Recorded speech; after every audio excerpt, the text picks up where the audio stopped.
A continuación, a primera hora.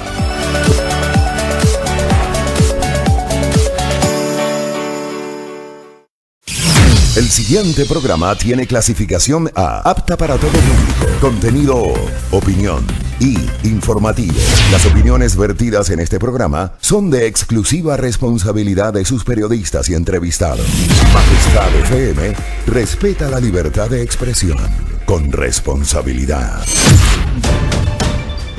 Majestad FM presenta a primera hora un recorrido informativo por los hechos más importantes del Ecuador y el mundo.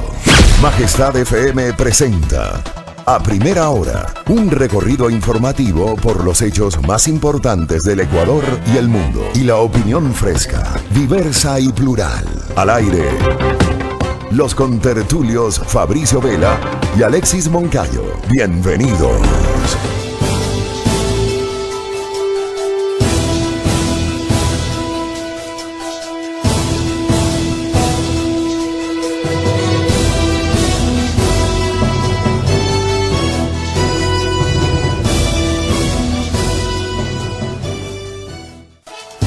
Con 5 en la mañana, ya estamos en miércoles 12 de junio del año 2019, listos para comenzar con las noticias, entrevistas, comentarios de interés en este su espacio informativo a primera hora a través de la señal de la soberana del aire Majestad FM. Saludos cordiales a todos quienes se unen a nuestra sintonía por parte de quienes hacemos este espacio, los contertulios, Alexis Moncayo y quienes habla Fabricio Vela, Wendy Barreiro en la coordinación y manejo de redes sociales, Juan Pablo Constante, DJ Line en el Control Master. Contertulio, buenos días. Hola Contertulio, ¿cómo estás? Muy buenos días. Saludos cordiales a todos ustedes, amigos. Hoy día miércoles 12 de junio de 2019. Estamos listos ya para arrancar con este espacio de noticias a primera hora a través de la señal de la soberana del aire Majestad FM. Un fuerte abrazo a quienes nos ven a través de Majestad TV en Santo Domingo, quienes reproducen esta señal. Gracias a todas nuestras frecuencias en provincias, en Manabí, en Esmeraldas, en Pichincha, así como también quienes nos escuchan a través del primer portal web del Ecuador, ecuadorinmediato.com.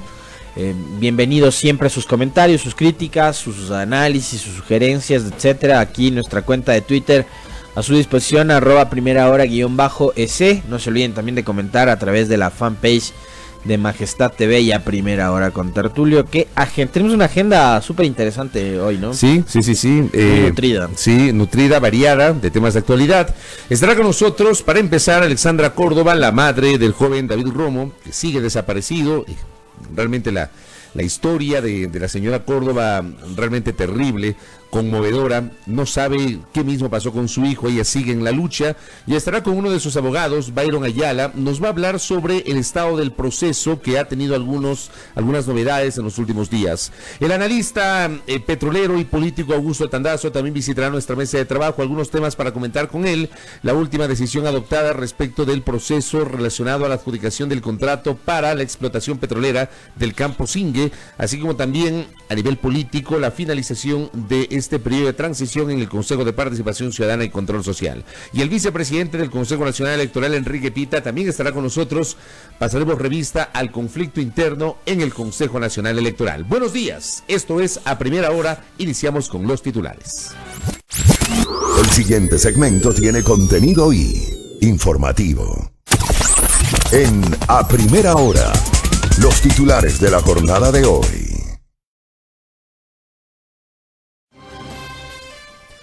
6 de la mañana con 7 minutos, atención los titulares. Balacera y caos en la regional Guayas por muerte de alias cubano.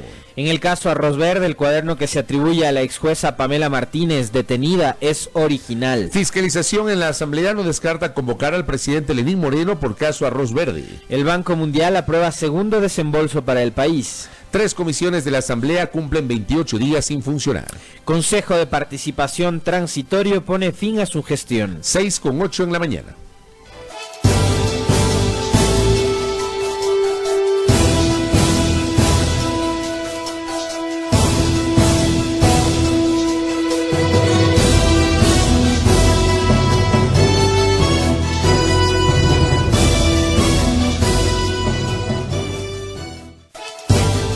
6:08 en la mañana, vamos de inmediato con el desarrollo de la información. Diario El Telégrafo da cuenta de la balacera y el caos ocurrida ayer en un centro de rehabilitación social en Guayaquil. Angustia en los exteriores del Centro de Rehabilitación Social de Guayaquil, zona 8. Familiares de los internos se movilizaron al sitio tras conocer que se registraron disturbios entre los detenidos. La preocupación aumentó al escuchar el rumor de que había un fallecido, noticia que se confirmó con el pasar de los minutos. El occiso es William Poveda, alias Cubano, quien cumplía una pena de 25 años por el asesinato de la exdirectora de la Penitenciaría de Litoral, Soledad Rodríguez. Edmundo Moncayo, director general del Servicio Nacional de Atención Integral a Personas Privadas de Libertad, dijo que hay 7 PPLs identificados que habrían participado en estos hechos violentos que terminaron con la vida de alias Cubano, quien fue llevado a la morgue. Moncayo explicó que durante este amotinamiento tomaron por sorpresa a 2 policías y a miembros del Grupo de Intervención y Rescate GIR.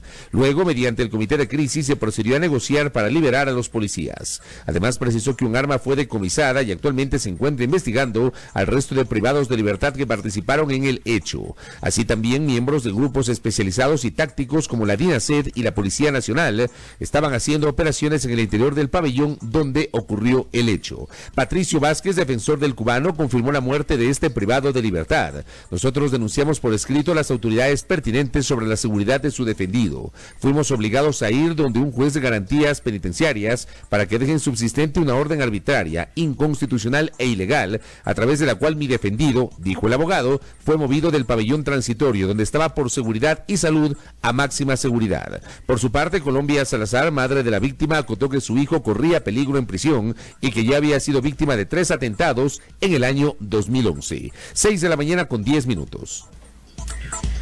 En el tema Rosverde, cuaderno que se atribuye a la ex jueza Pamela Martínez, detenida, es original, así titula su nota diario El Universo. Un cuaderno de 38 hojas atribuido a Pamela Martínez, ex asesora presidencial y ex jueza constitucional, quien está detenida por los presuntos delitos de asociación ilícita, cohecho y tráfico de influencias, sería original. Según un informe documentológico realizado a 8 hojas de manuscritos, se estableció que los documentos son susceptibles de pericia al cumplir el requisito físico de originalidad. En el supuesto manuscrito está escrita la oración Alma de Cristo, temas relacionados con su gestión y otros vinculados a la campaña electoral del movimiento Alianza País. Por ejemplo, en la hoja 5 se lee, despacho con SP, no se especifica a quién se refiere, pues tienen dudas sobre el reporte de gastos presentado por Ere Patiño en el último proceso electoral. Dispone registrar los gastos electorales de AP para contrastar. En la siguiente hoja dice BP, tampoco se especifica su nombre, dispone registros, gastos de campaña que me darán Vinicio Alvarado, Alexis Mera, Galo Mora, Viviana Bonilla, María Duarte y el Corcho Cordero. También muestra sorpresas de una visita que le habría hecho el entonces secretario jurídico de la Presidencia de la República, Alexis Mera Martínez. Me pide dinero, ¿será una trampa de este señor?, se pregunta. A continuación indica que ha pedido hablar con SP para contarle el pedido de Mera, quien dispone, según el documento, hablar con BP. Luego el texto dice que BP dispone recibir un sobre y entregar de inmediato a Alexis Mera. Martínez anotó haber recibido la visita de José Alvear y Casa, quien le empieza a hablar de temas delicados por los que se ha quedado asustada. Alvear supuestamente le dijo haberse equivocado de persona. También que sugirió a los de AP tengan en cuenta el techo permitido de los aportes, pues el Consejo Nacional Electoral fija un techo por dignidad. El documento supuestamente escrito con puño y letra de Martínez, el cual se le hizo una pericia técnica a 8 hojas, más su versión sirvieron a la Fiscalía para formular cargos a Mera y a Duarte, a quienes se los vincula por el presunto delito de concusión vinculado al denominado caso Arroz Verde. 6 de la mañana con 13 minutos.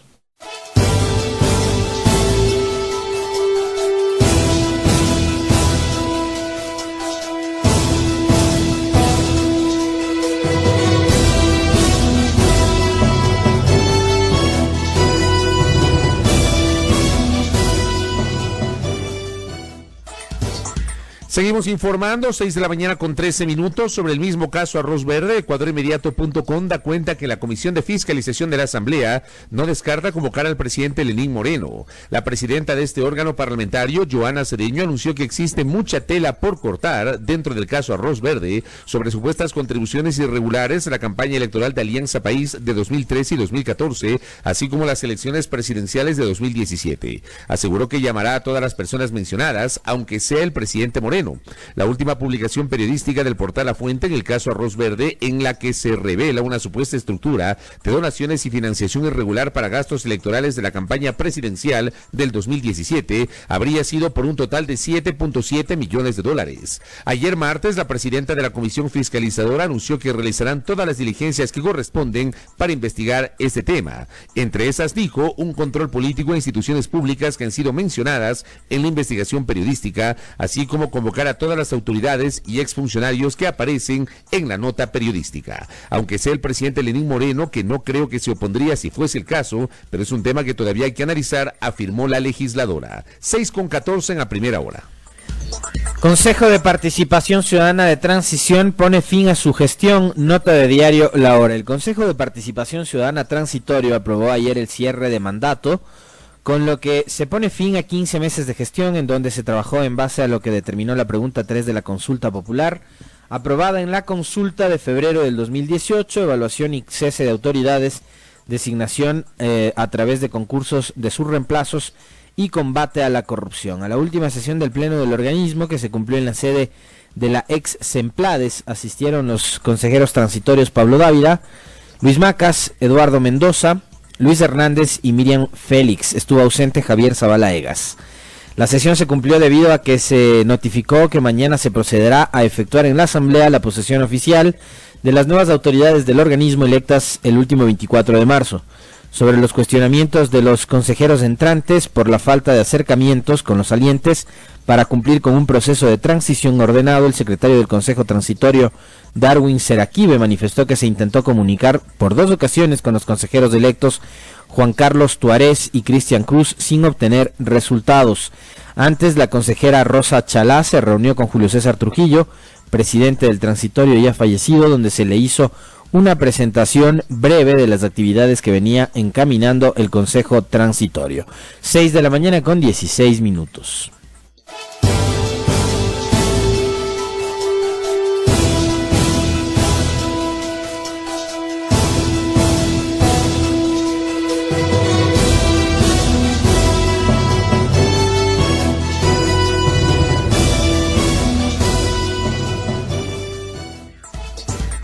Seguimos, 6 de la mañana con 16 minutos, información legislativa. Diario El Comercio da cuenta que 3 comisiones de la Asamblea cumplen 28 días sin funcionar. Sin dar explicaciones, el presidente del Parlamento, César Litardo, abandonó ayer el pleno de la Asamblea en medio de reclamos de legisladores del Partido Social Cristiano, Suma y de la Revolución Ciudadana. Ocurrió cuando decidió cambiar el orden del día de la agenda de la sesión 598, en la cual estaba prevista la designación de autoridades para las comisiones de Educación, Gobiernos Autónomos y Derechos de los Trabajadores. Litardo subió a su despacho mientras el primer vicepresidente César Solórzano, quien forma parte del bloque de integración nacional BIN, tuvo que lidiar con los reclamos de los asambleístas. Hay un orden del día aprobado y tiene que cumplirse y no cambiar a su antojo, expresó Guillermo Celi de Suma, pero Solórzano invocó la ley orgánica de la función legislativa para defender ese procedimiento. En lugar de decidir sobre la integración de comisiones, se abrió el debate sobre un proyecto de resolución del asambleísta de Creo Byron Suquilanda, que constaba como segundo punto del orden del día y que tiene que ver con el hacinamiento carcelario. En cada intervención, asambleístas del Partido Social Cristiano, como Cristina Reyes o César Ron, o Marcelo Holguín desde las filas del correísmo, volvieron a insistir en el tratamiento del tema inicial, cosa que no ocurrió hasta la finalización de la jornada de ayer. 6:17 en la primera hora. Para finalizar, les contamos que el Banco Mundial aprueba segundo desembolso para el país. El directorio autorizó un préstamo por $500 millones. Los recursos irán para los sectores vulnerables. Esta es una nota de Diario Expreso. El directorio del Banco Mundial aprobó este 11 de junio de 2019 un préstamo por $500 millones como parte de su respaldo para el plan de prosperidad del gobierno nacional. Adicionalmente, después de 12 años, dio luz verde a la estrategia 2019-2023 que tiene Ecuador para reducir la pobreza y mejorar la equidad en los próximos años. Así lo informó el Ministerio de Economía y Finanzas, ente que recordó que este financiamiento forma parte del respaldo de la comunidad internacional que se anunció en el primer trimestre del año y que será desembolsado en las próximas semanas. Los 500 millones de dólares se suman a los 350 millones aprobados en abril, recursos que serán dirigidos para la protección de los sectores más vulnerables. Su pago está contemplado a 30 años plazo, 9 años de gracia y a una tasa de interés del 3.97%. La aprobación de la estrategia 2019-2023 permitirá ejecutar un programa de financiamiento y asistencia técnica para apoyar los esfuerzos del país para lograr un desarrollo y un crecimiento incluyente y sostenible. El documento, según ha explicado el propio organismo internacional, enfatiza en la necesidad de apoyar la estabilización macroeconómica, proteger a los sectores más vulnerables y reactivar el crecimiento, priorizando 3 áreas de trabajo: crecimiento inclusivo, impulso del capital humano y protección de la población vulnerable, y mejora de la sostenibilidad institucional y ambiental. 6 de la mañana con 19 minutos.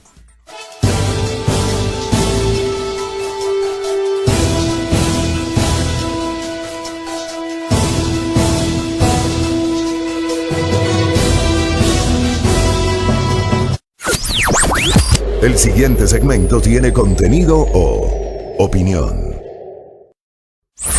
Los contertulios analizan ahora la actualidad del país y el mundo. En A Primera Hora, la tertulia del día. Un ejercicio de plena libertad de expresión con responsabilidad. 6:20 en la mañana, con tertulio, mucho para comentar hoy, ¿eh? Sí, mucho para comentar. Muchísimo. Y lamentablemente tiene que ver con estas desgracias. ¿Qué desgracia? Que se siguen replicando en las cárceles y el sistema mal llamado de rehabilitación social, porque yo no me atreví siquiera a citar o a replicar las imágenes que veíamos en redes sociales el día de ayer. Otra vez se producen balaceras, asesinatos, ajustes de cuentas entre bandas que estarían tratando de tomar el control, según tenemos entendido que es dominar el mercado dentro de las cárceles para la venta de droga, por un lado. Por otro, tiene que ver también con asuntos o cuestiones de vendetas, de venganzas entre jefes y líderes de estas dos bandas, de los cubanos y los choneros. Pero ayer otra vez tuvimos que ver esas imágenes horrorosas, horribles, espantosas, reprochables, aberrantes, llámenlas como ustedes quieran, de seres humanos asesinando, incinerando, degollando a otros seres humanos, y después pateando la cabeza de uno de ellos, del asesinado, denominado el cubano, como si fuera una pelota de fútbol. Yo no vi las imágenes. Por los patios Me negué a ver de la cárcel. Y eso realmente a uno le provoca, ya no sé, desesperación provoca, porque uno no sabe hacia dónde vamos, ¿no? Y finalmente yo ayer planteaba una pregunta en redes sociales sobre estos dos sujetos que pateaban esa cabeza, ese cráneo en los patios de la cárcel, y las personas que degollaron al privado de libertad asesinado, y los que asesinaron, y los que incineraron el cuerpo, ¿tienen la posibilidad posteriormente de reinsertarse en la sociedad? Yo realmente lo dudo. Por eso creo que desde el nombre creo que está muy mal llamarlos centros de rehabilitación social. Pero está claro que no es rehabilitación. Porque no son tal, ¿no? Lo de ayer es una lástima, es una pena, es una cosa que realmente nos pone a replantearnos como seres humanos qué tipo de sociedad estamos construyendo. ¿Qué queremos como país? Yo también digo, no voy a caer en ese juego o en esa condición tan fácil, tan simple de coger y llamarles a estos sujetos, a estos privados de libertad como parásitos o como escorias o como que si fuesen un material descartable, porque no lo son. Finalmente terminan siendo personas. Tienen a su lado, me imagino yo, amigos, familiares, madres, padres, hermanos, etcétera. Probablemente hasta se merezcan una segunda oportunidad. El problema es cómo brindarles esa segunda oportunidad. Sí, yo como te digo me negué a ver las imágenes de ayer. Además que me sigue haciendo ruido, tal vez para algunos no es lo de fondo, pero a mí sí me espeluzna el hecho de que todos estos incidentes, todos estos episodios en los centros de rehabilitación social han sido grabados. De verdad. ¿Cómo tienen celulares en el interior? No comprendo. Nadie dice nada sobre eso. Nadie dice nada. Nadie. Pero verás, yo ya no cuestiono el hecho de que existan los celulares adentro de las cárceles. ¿Cómo graban? Por una razón. No entiendo. Con Tertulio, por una razón. Si no hubiesen esos videos, nosotros ni siquiera tendríamos idea de lo que estaría pasando dentro de las cárceles. Porque probablemente las autoridades, y como es una costumbre siempre, no lo manejan, este tipo de cosas lo manejan muy en reserva. Cuando digo, deberían transparentar absolutamente todo lo que tiene que ver con su gestión, pero en este país siempre ha sido así, no de ahora, sino de toda la vida. Entonces, sí, es malo que tengan acceso a licor, a armas, a droga, a celulares, pero si no hubiesen esos testimonios videográficos, nosotros no tendríamos conocimiento ni idea de lo que suceda dentro de las cárceles. Y finalmente, me parece también que grabar esos videos, tomar esas fotografías, tiene una intencionalidad. O sea, finalmente los privados de libertad que están provocando ese tipo de eventos, lo que están haciendo es, con la reproducción de esos videos, pretendiendo enviar un mensaje hacia afuera. Yo al menos lo entiendo así. Ahora, serán los expertos, ¿no? Los especialistas, los analistas, los estudiosos de la materia de la seguridad y quienes conocen mucho más de cerca, incluso de la psicología de este tipo de sujetos, de ciudadanos. ¿Qué es lo que quieren decirnos, no? ¿Qué es lo que quieren decirles a las autoridades? Sí. Qué complejo, Qué complejo. Está claro que la crisis es insostenible, ha llegado a límites absolutamente intolerables. Está claro que el estado de excepción no ha sido lo suficientemente efectivo. Está claro que la participación de los militares es una participación limitada por norma constitucional. Los militares no están capacitados para resguardar el interior de los centros de rehabilitación social. Está claro que todo esto tiene que ver además con el déficit de guías penitenciarios o de agentes de seguridad penitenciaria en el interior de los centros de privación de libertad. Está claro que la situación de violencia ha desbordado la presencia de la policía en el interior de los centros de rehabilitación social. Y está claro que se necesitan soluciones urgentes. Más allá del discurso oficial, más allá de lo que puedan decir las autoridades, es vital que se comiencen a tomar correctivos, pero ya, urgentes. Dejémonos de los anuncios, estimadas autoridades, dejemos de lado los anuncios y vamos a lo concreto. ¿Qué se va a hacer? ¿Qué se puede hacer para enfrentar esta situación? Recordar a la audiencia que hubo un cambio hace 2 semanas de la cabeza de este sistema de rehabilitación social. Estas cosas están ocurriendo en plena vigencia del decreto de emergencia del sistema de rehabilitación social. Es lo que te digo. Hace 2 semanas renunció Ernesto Pazmiño, se fue con más pena que gloria, sin admitir que la crisis carcelaria desbordó, invocando cuestiones familiares y personales que no tenían nada que ver, muy lejos de la autocrítica respecto de su gestión como secretario o como director de este sistema de rehabilitación social. Aparece el general Edmundo Moncayo, general de policía en servicio pasivo, para liderar este proceso. Pues bien, ahora es cuando esta autoridad, luego de 2 semanas, tiene que presentar al país soluciones concretas para enfrentar esta situación. No basta, insisto, con el discurso, vamos a la praxis. Pongo un ejemplo. Estuve conversando el fin de semana en un programa de televisión con Ricardo Camacho. Y Ricardo Camacho, por ejemplo, que conoce de estas materias, alertaba la necesidad de comenzar a revisar o controlar con mucho más detenimiento el ingreso de la comida a los centros de privación de libertad. Porque desde la visión de Camacho es allí en donde se camuflan las armas o las drogas.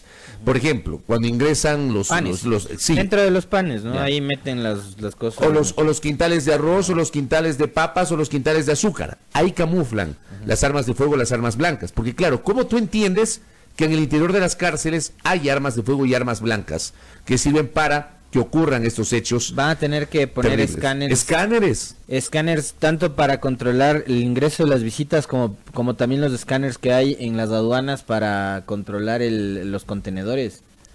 Van a tener, por ejemplo, hay estos me decía Ricardo Camacho, estos tipo arco. Habrá que poner esos escáneres, pero ya.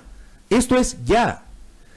O sea, dejemos el discurso, de verdad. Yo creo que en este momento ya a la autoridad se le pide concreciones, más allá del discurso, de los anuncios, concreciones sobre temas que evidentemente generan una profunda preocupación nacional, que es lo que está ocurriendo ahora mismo en los centros de privación de libertad. Yo, créanme, estoy espeluznado. Y estoy espeluznado además porque sobre esto también se asocian. Ayer alguna gente empezó a comentar desatinos, cosas que no tienen nada que ver en las redes. Vamos a lo concreto, vamos a los hechos, vamos a lo que está ocurriendo hoy en el sistema penitenciario. Está claro que lo que ocurre es una lucha de poder dentro de las cárceles por el control de esas cárceles y por el control del manejo y la distribución de las drogas en esas cárceles. Oye, pero es de locos, ¿no? ¿Cómo dos grupos delincuenciales están peleándose un territorio que debería estar controlado por la autoridad? ¿O me equivoco? Así debería ser, ¿no? Así o sea, es. Primero, a ver, es una cárcel.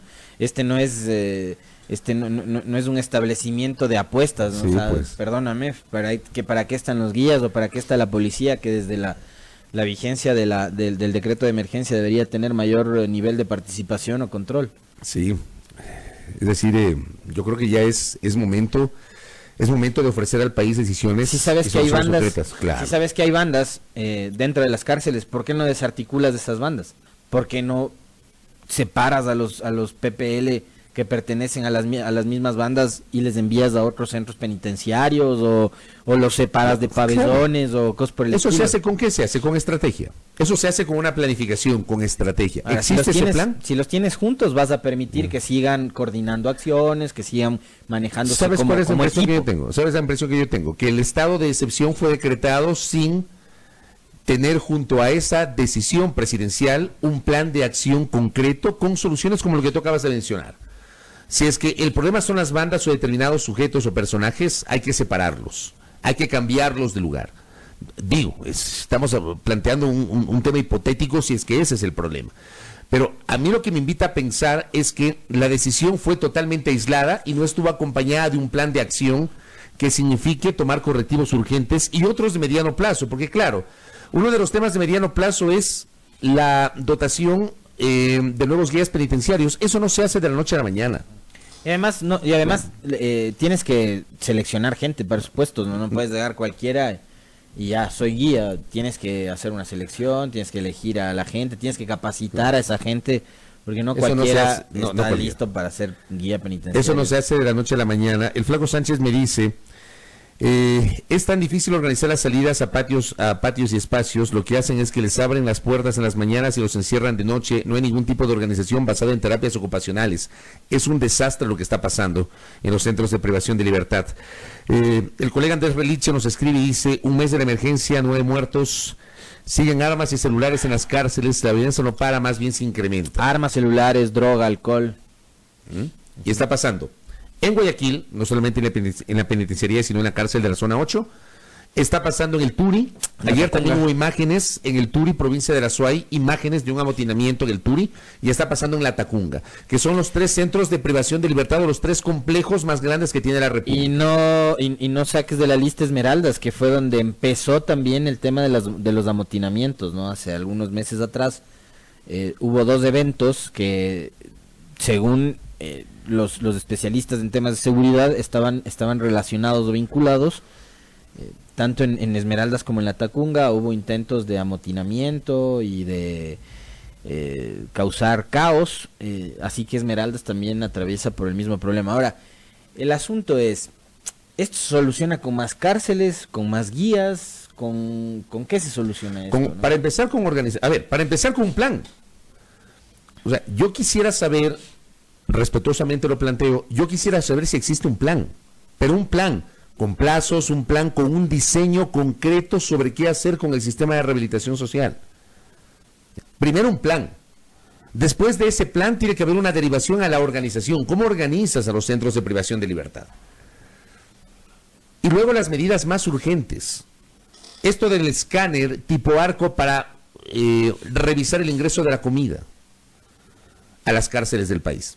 O sea, no sé si estoy reduciendo mi comentario a lo más sencillo, porque evidentemente no soy un técnico en la materia, no soy un experto en los temas de rehabilitación social ni en los temas de seguridad, pero simplemente lo menciono porque es de lo que nos hemos nutrido en las entrevistas relacionadas con este tema.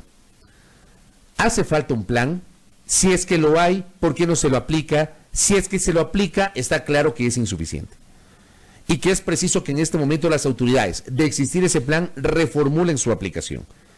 Porque si existe ese plan, está claro que ese plan, con tertulio, amigos, amigas que nos escuchan y que nos ven, no está funcionando. Ese plan no está funcionando. La crisis en las cárceles ha desbordado. Y lo que está pasando es de locos. Es espeluznante. Espeluznante. Y mira tú cómo el estado de decepción y la presencia de los militares, que no pueden estar dentro de los pabellones los militares. No pueden estar. No les es posible, porque no es parte de su naturaleza y porque la Constitución no les permite. No pueden estar dentro de los pabellones, sino solo máximo en el primer filtro de seguridad. Acuérdate que eso también había generado una especie de controversia entre los ministros de Defensa y del Interior sobre el ámbito de los militares. Queda claro que el ámbito de los militares es la custodia hasta el primer filtro. Y está claro también que es en ese primer filtro, porque hemos visto imágenes de controles que están haciendo los militares, no es allí donde se da el ingreso de armas, no es allí. El ingreso de armas y de drogas se da por otros mecanismos, como por ejemplo el tema de la comida. Pero ya, de verdad, comida la crisis además, está desbordando. Comida además que es de pésima calidad, ¿no? Porque el trato que reciben los PPL tampoco es de lo mejor. O sea, ayer hubo una revuelta en el Turi, me parece que fue, donde se declararon en huelga de hambre los PPL porque la situación en el tema de la organización al momento de la alimentación es pésima. Entonces son algunos problemas, son problemas ya estructurales, son problemas de fondo, son problemas del sistema que tienen que ser solucionados con mucha reflexión, con mucho estudio, con mucho análisis. Yo esto creo que no se arregla con diálogos.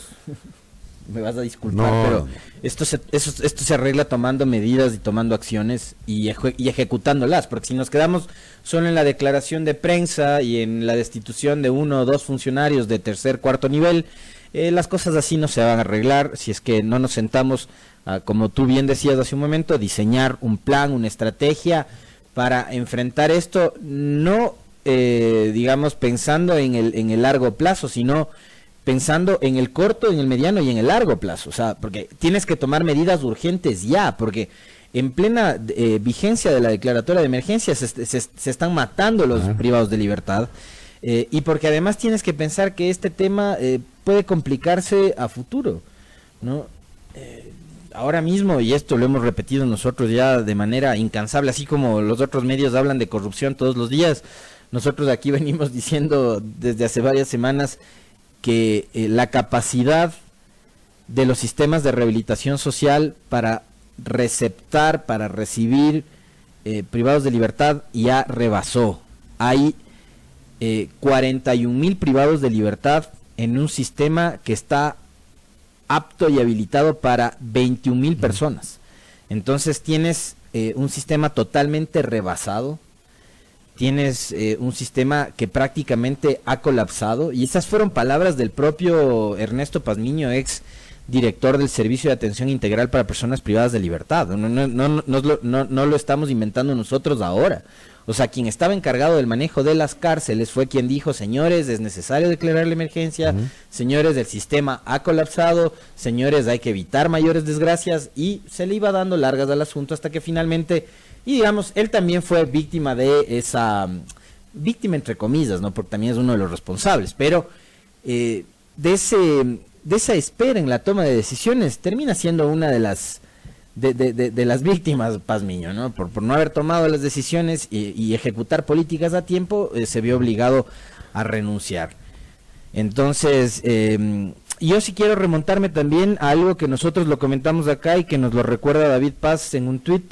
Yo creo que esto también de alguna forma tiene su origen en una mala decisión del Ejecutivo, que fue el cierre del Ministerio de Justicia. Al menos no fue planificado. Pero no, o sea, fue cuestión de, a ver, vamos a optimizar el Estado y veamos qué ministerio cerramos.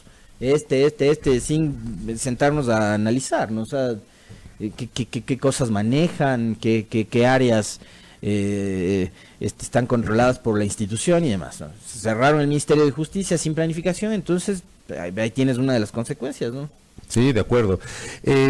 Por acá también, mira tú, la Tere Menéndez está totalmente de acuerdo contigo. Aunque las cuestiones en las redes han servido por morbo, por lo que sea, para conocer la realidad en el sistema penitenciario, gracias a esos videos nos enteramos de lo que ocurre y lo que no se graba ni se difunde, desde cuándo ocurre y qué se hace para cambiar esa realidad. Y es verdad. Y otra cosa que me comparten, sobre lo del Turi ayer, porque ayer se difundieron imágenes del Turi. El Servicio Integral de Atención a Personas Privadas de Libertad, que es este organismo que está a cargo del sistema penitenciario, es aquel que tras la eliminación del Ministerio de Justicia se creó para asumir las competencias del Ministerio de Justicia vinculadas al sistema de rehabilitación social, redujo la situación del Turi a un tuit. Informa que no existe ningún incidente de huelga de hambre en el Centro de Rehabilitación Social del Turi. Yo quisiera saber entonces de dónde sacaron esas imágenes, de dónde aparecieron esas imágenes que se difundieron. Y si no es así, créanme, no basta con un tuit de 2 párrafos, no basta con un tuit de 2 párrafos, donde simplemente se dice, informa que no existe ningún incidente de huelga de hambre en el Centro de Rehabilitación Social del Turi. 2 párrafos, un tuit. No basta. O sea, yo creo que hay que abundar en información. Si eso no es verdad, expliquen al país qué está pasando. ¿Qué está pasando en el país? Oye, pero si cuando ocurrió el evento anterior, el de la semana pasada, porque además esto estamos viendo semanalmente, ¿no? O sea, esto ya no es una cosa que te coge de nuevo o que ocurre una vez al mes o una vez cada 3 meses. No, esto ya es semanal. O sea, a la semana hay que estar esperando a ver cuántos muertos hay dentro de las cárceles. Es un oprobio lo que está pasando. Y ojo, lo de ayer es muchísimo más grave. A propósito también de algo que nos recuerda Teren por mensaje, ayer no solo que asesinan a uno de los líderes de estas bandas, no solo que se ajustan cuentas entre bandas dentro de las cárceles, sino que terminan reteniendo y casi que secuestrando a grupos especiales de la policía. Claro, miembros del GIR, ¿no? Miembros del Grupo de Intervención y Rescate terminan secuestrados por los privados de libertad. Entonces, pues, señores, ¿de qué estamos hablando? O sea, perdieron el control de absolutamente todo, ¿no?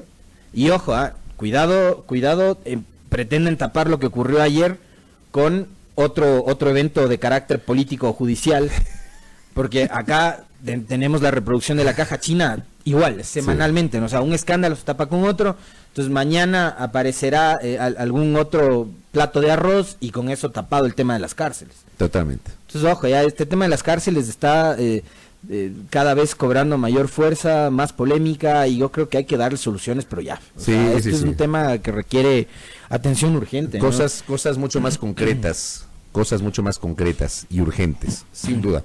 A ver, en honor al tiempo, dejemos ese tema a un lado. Hablamos de la emergencia en las cárceles. ¿Habrá que declarar emergencia la función legislativa contra Tulio?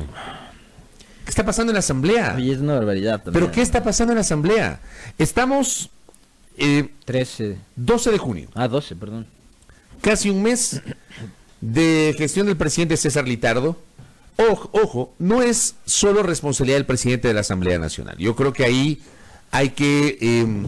a ver, tú ubicas la responsabilidad directa porque es la cabeza de la función legislativa, pero quien encabeza la función legislativa no lo hace todo solo, no puede hacerlo todo solo, y no depende solo de Litardo. Sí, hay una responsabilidad primigenia de Litardo por su condición de presidente de la Asamblea, pero está claro que en la Asamblea Nacional se están priorizando los intereses particulares, increíblemente, intereses particulares de 2 o 3 personas que quieren ser presidentes o presidentas de comisiones legislativas, que no quieren ceder posiciones, y fruto de lo cual estamos a casi un mes, bien lo anotaba Diario El Comercio, 28 días de inacción en 3 comisiones del Parlamento ecuatoriano.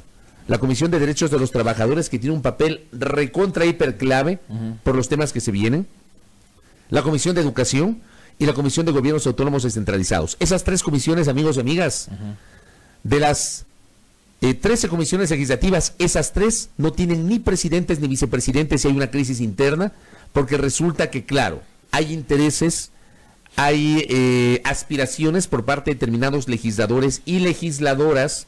Está claro que no quieren ceder y resulta que por esas aspiraciones personales, esas 3 comisiones están bloqueadas y la propia Asamblea corre el riesgo de bloquearse. Oye, la sesión de ayer, bueno, no sesión, sino la reunión, la convocatoria de ayer, fue un bochorno, una vergüenza.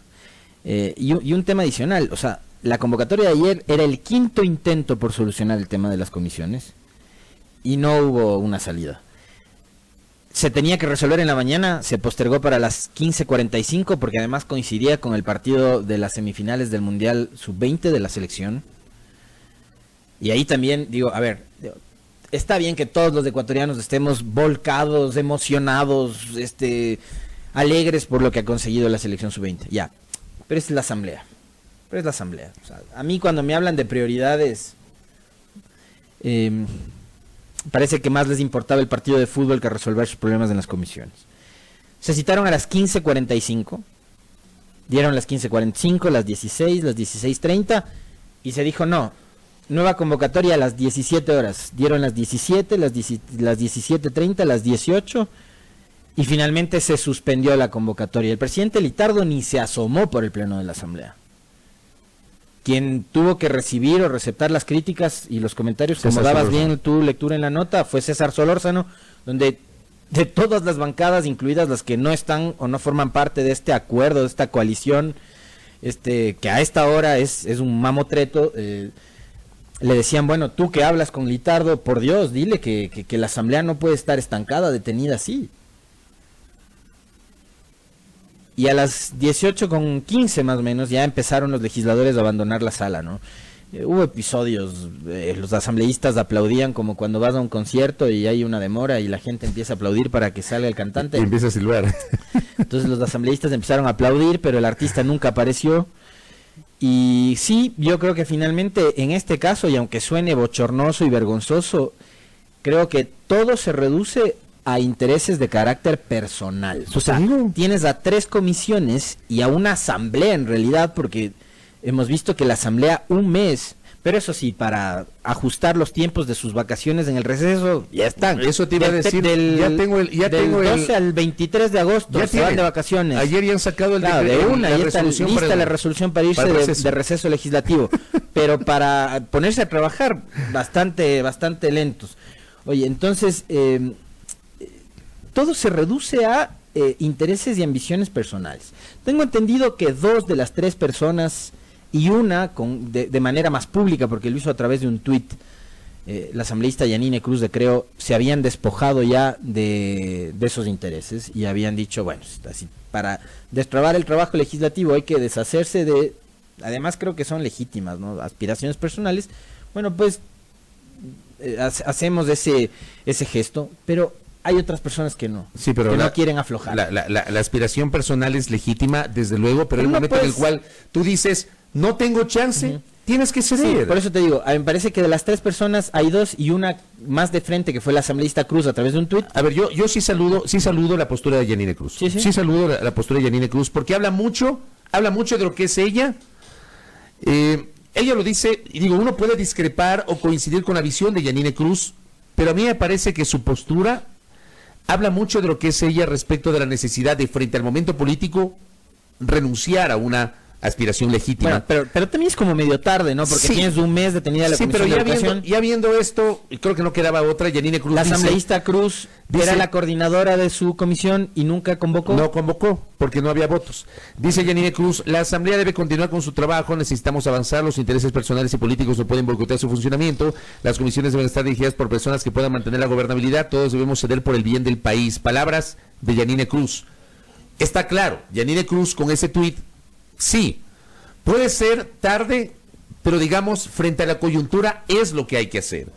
Creo que lo mismo debe ocurrir con los otros 2 casos, con el de Héctor Yepes, que aspira a ser presidente de la Comisión de Gobiernos Autónomos. Si es que no tiene votos o no tiene apoyo, hay que ceder posiciones. Y con María José Carrión, que aspira a ser presidente de la Comisión de Derechos de los Trabajadores. Señores, si no se tienen votos, hay que ceder posiciones. Pero por Dios. Porque el Pleno tampoco me parece a mí que haría lo correcto imponiendo un nombre y obligando a las comisiones a aceptar ese nombre, porque no vas a aportar a la gobernabilidad dentro de esas comisiones. Pero está claro evidentemente que estos nombres, aun cuando se pretende imponer por parte del Pleno, ni siquiera en el Pleno tienen votos. No, está claro. Y va a pasar una doble vergüenza a la Asamblea. ¿Sí sabes por qué? Porque al no ver los votos en el Pleno, ayer lo que se cocinaba ya, y digamos, Después el Partido Social Cristiano lo hizo público. Vicente Tayano, en una declaración acompañado de su bancada y de la gente de Suma, lo hacía público, presentaba una propuesta, pero ya antes se cocinaba y se hablaba de que lo que se estaba trabajando era una resolución para el Pleno devolver el trámite de la elección de autoridades a las comisiones. Señores, las comisiones, 2 de 3 habían elegido ya autoridades. ¿Qué hizo el CAL? Desconoció la elección de esas autoridades. A ver, pero, o sea, lo del CAL fue una vergüenza. Sí, pero la elección en la Comisión de Educación, esa sí es discutible porque no hubo convocatoria, pero la de derechos de los trabajadores sí hubo convocatoria. Digamos que tienes razón en que la elección de Jimmy Candel y de Teresa Benavides no era por la vía correspondiente, digamos. Pero finalmente fue una decisión de la mayoría de la comisión, que es desconocida por el CAL. Ahora, el Pleno de la Asamblea va a decir al CAL: señores, nosotros, el Pleno, desconocemos lo actuado por ustedes el domingo 26 de mayo, cerrando feriado en horas de la tarde, ya, para que regrese el trámite a las comisiones. O sea, el CAL, a ver, las comisiones hacen, el CAL deshace, y vuelve a hacer, y el Pleno vuelve a deshacer lo que hace el CAL, sí, y regresa otra vez a las comisiones. Señores, esta asamblea es un circo. Sí. Es una vergüenza. Totalmente. Y para cerrar, ya la tenemos a Alexandra Córdoba y a su abogado acá en antesala. Para cerrar, ayer ocurrió lo que debía ocurrir. Es más, ayer ocurrió algo que subsanó de alguna forma algo a su vez que no debió ocurrir, y me refiero al tema de la fe de ratas. Porque claro, se pretendió revivir 2 leyes derogadas a través de una simple corrección, una fe de ratas, ¿ya? Casi como el mail que mandaron ayer del error mecanográfico, que no fue mecanográfico sino ortográfico. En el Twitter le echas culpa al autocorrector del celular. Al autocorrector. Pero ayer, ojo, la semana anterior, con 62 votos a favor, la Asamblea aprueba una fe de ratas, mayoría simple, para revivir 2 leyes que habían sido derogadas tras la aprobación de la ley del adulto mayor. Luego de, evidentemente, hay una hemorragia de críticas por parte de especialistas en materia legal. Nosotros, sin ser especialistas, algo conocemos de técnica parlamentaria, también nos pronunciamos al respecto. Estuvo acá el lunes Cristian Proaño alertando también ese tema. Bueno, finalmente ayer Fabricio Villamar insistió que fue legislador que la semana anterior, conjuntamente con Marcela Guiñaga y con algún otro legislador, alertaron sobre este tema. Ayer aprobaron una reconsideración que dejó sin efecto la resolución de la fe de ratas. O sea, no hay fe de ratas. Para revivir esas leyes tienen que tramitarlas de nuevo. Ergo, el Ejecutivo tendrá que darse el trabajo de enviar otra vez esos textos a la Asamblea Nacional, seguramente por la vía de urgencia en materia económica, para que puedan aprobar en el corto plazo. Pero las cosas en derecho se solucionan así, no con una fe de ratas y pretendiendo bypasearse la Constitución y la Ley Orgánica de la Función Legislativa. Subsanaron un error que no debió haber ocurrido, ni en la aprobación de la ley del adulto mayor, ni la semana anterior con ese mamotreto de resolución que implicaba la fe de ratas. Y perdón el uso del mamotreto, pero era un mamotreto. 6 de la mañana con 50 minutos. En instantes dialogaremos con Alexandra Córdoba, su abogado, y luego, mucho ojo, estará también con nosotros el doctor Augusto Tandazo. Rápidamente un saludo. Tenemos 2 cumpleañeros. Wilson Cueva, no sé si se acuerda de Wilson Aníbal Cueva Carpio. O sea, ¿cómo estás? Feliz cumpleaños. Productor de TC Televisión, que está celebrando el mejor de sus días, y también la querida amiga y colega comunicadora Emilia Vallas, que está cumpliendo el mejor de sus días hoy. Así que muchas felicidades a los cumpleañeros. Pausa en la primera hora y volvemos. Fabricio Vela está en A Primera Hora. Antes, solo por este sábado 15 de junio, ven a ProAudio y encuentra audífonos de última tecnología para papá desde $599, incluido IVA, 3 años de garantía y seguro. Válido únicamente sábado 15 de junio en ProAudio Matriz y San Rafael. Los mejores audífonos con los mejores precios. Agenda tu cita al 2260-822. ProAudio, el mayor instituto de audición y lenguaje del país. Ahora le toca a papá.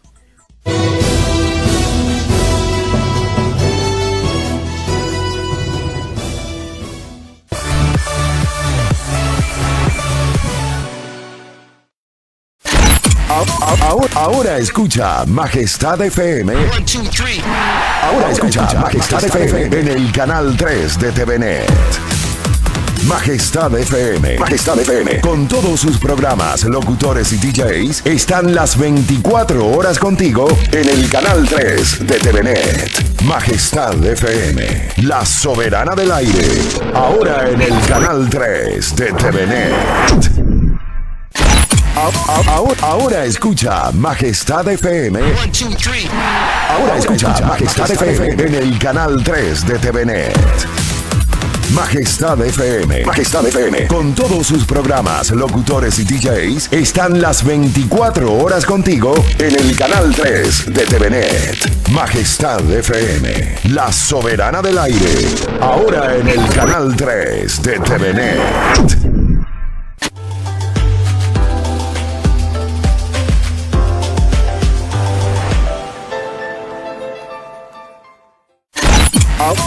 Ahora escucha Majestad FM.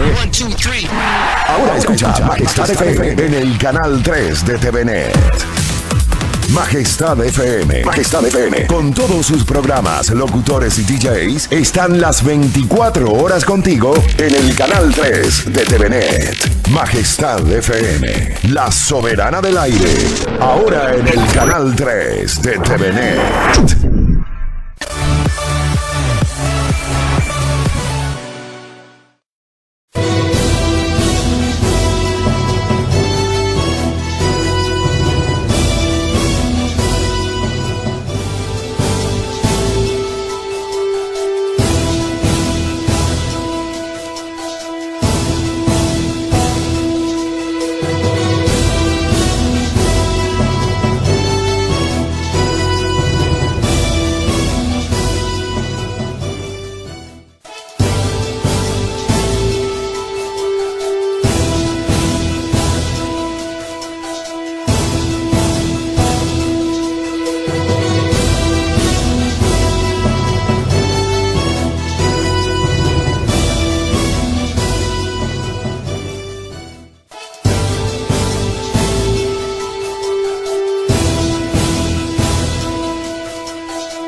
Ya mismo en nuestros micrófonos el doctor Augusto Tandazo. Antes, el pasado 16 de mayo se cumplieron 6 años de la desaparición del joven David Romo. Su madre Alexandra Córdoba, que es un verdadero ejemplo de lucha y de tenacidad, sigue expectante y manteniendo un papel protagónico dentro de los procesos judiciales relacionados con este tema.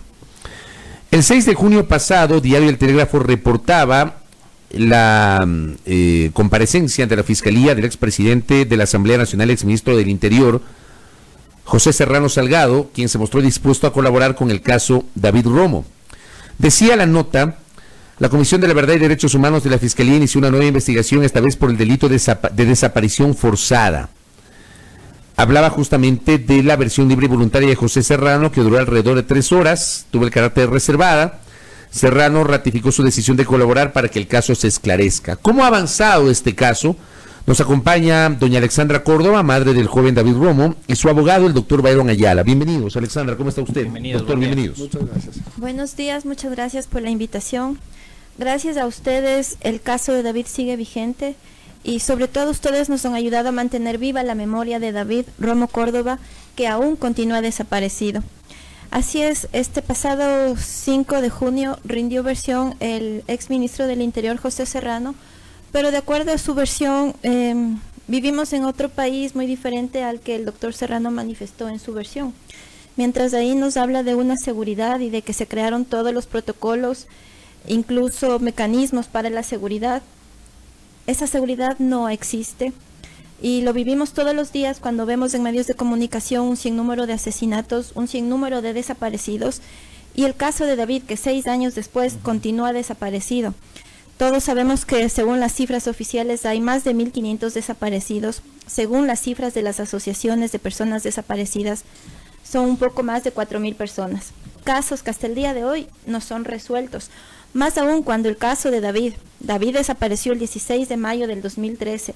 Y aún así, con los mejores investigadores, con los mejores fiscales, con la unidad de la DINASET, que se supone que es experta en desaparecidos, David continúa desaparecido y con una serie de irregularidades dentro del proceso de investigación. ¿Y no hay rastro del paradero de David a esta altura, 6 años después, doña Alexandra? Lamentablemente no hay un rastro y justamente el que no exista un rastro ni nada concreto después de 6 años es una responsabilidad muy grave de parte del Estado.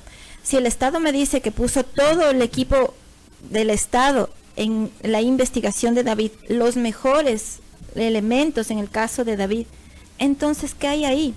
Cuando 6 años después tenemos una sentencia de la Corte Provincial donde reconoce la responsabilidad del Estado en el caso de David, pero anterior a esto también tenemos el informe de la Defensoría del Pueblo, informe que fue solicitado por el presidente de la República, Lenín Moreno, dentro de los 4 casos íconos del correísmo. Uno de esos es el caso de David, pero vemos que el señor presidente únicamente lo tiene en ese informe y nosotros necesitamos que más allá de ese informe se hagan acciones concretas para dar con el paradero de David y con todos y cada uno de los responsables por acción u omisión. Hablemos del estado del proceso judicial, doctor Byron Ayala. ¿En qué momento se encuentra? Bueno, muchísimas gracias por la invitación. Antes que nada quiero manifestar a la audiencia que formo parte de un equipo multidisciplinario de abogados, de profesionales que nos hemos involucrado en este caso, para resolver este caso hace alrededor de 9 meses atrás.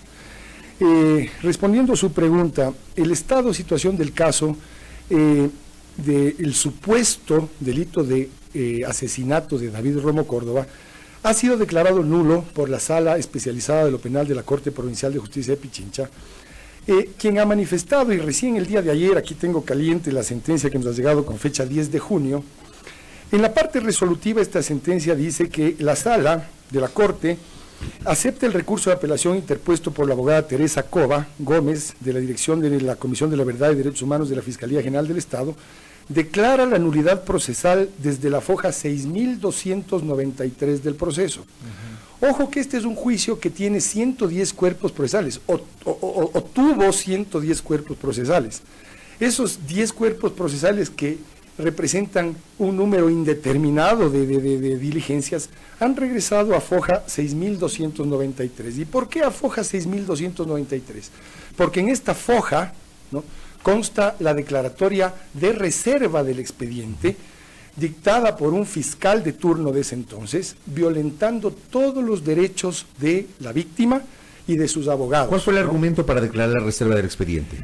El argumento fue decir que habían ciertas diligencias que tenían que mantenerse con cierta reserva, ciertas pruebas, pero eso es ilegal e ilegítimo bajo todo punto de vista. Yo solo quiero hacer mención a lo que dice el artículo 584 del actual Código Orgánico Integral Penal.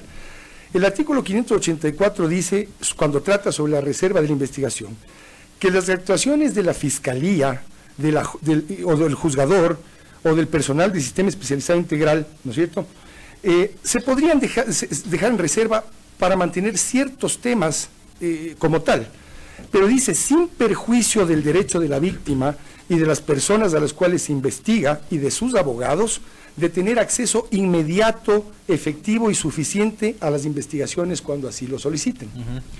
Esta situación que está tipificada hoy por hoy en el Código Orgánico Integral Penal y que estuvo en su momento tipificada en el ex Código de Procedimiento Penal, de la misma manera, fue violentada abruptamente por la Fiscalía General del Estado. Y lo más curioso es que durante este momento que se declara la reserva, o en esta etapa que dura 2 años, 4 meses de reserva injustificada, ilegal y legítima, es que se crea esta macabra tesis, ¿no es cierto?, del asesinato, del falso asesinato. Dentro de una clínica de adicciones. Dentro de una clínica de adicciones a la cual fue a parar el joven, sin ningún motivo, ¿no? ¿Ustedes no creen en esa teoría? Definitivamente no.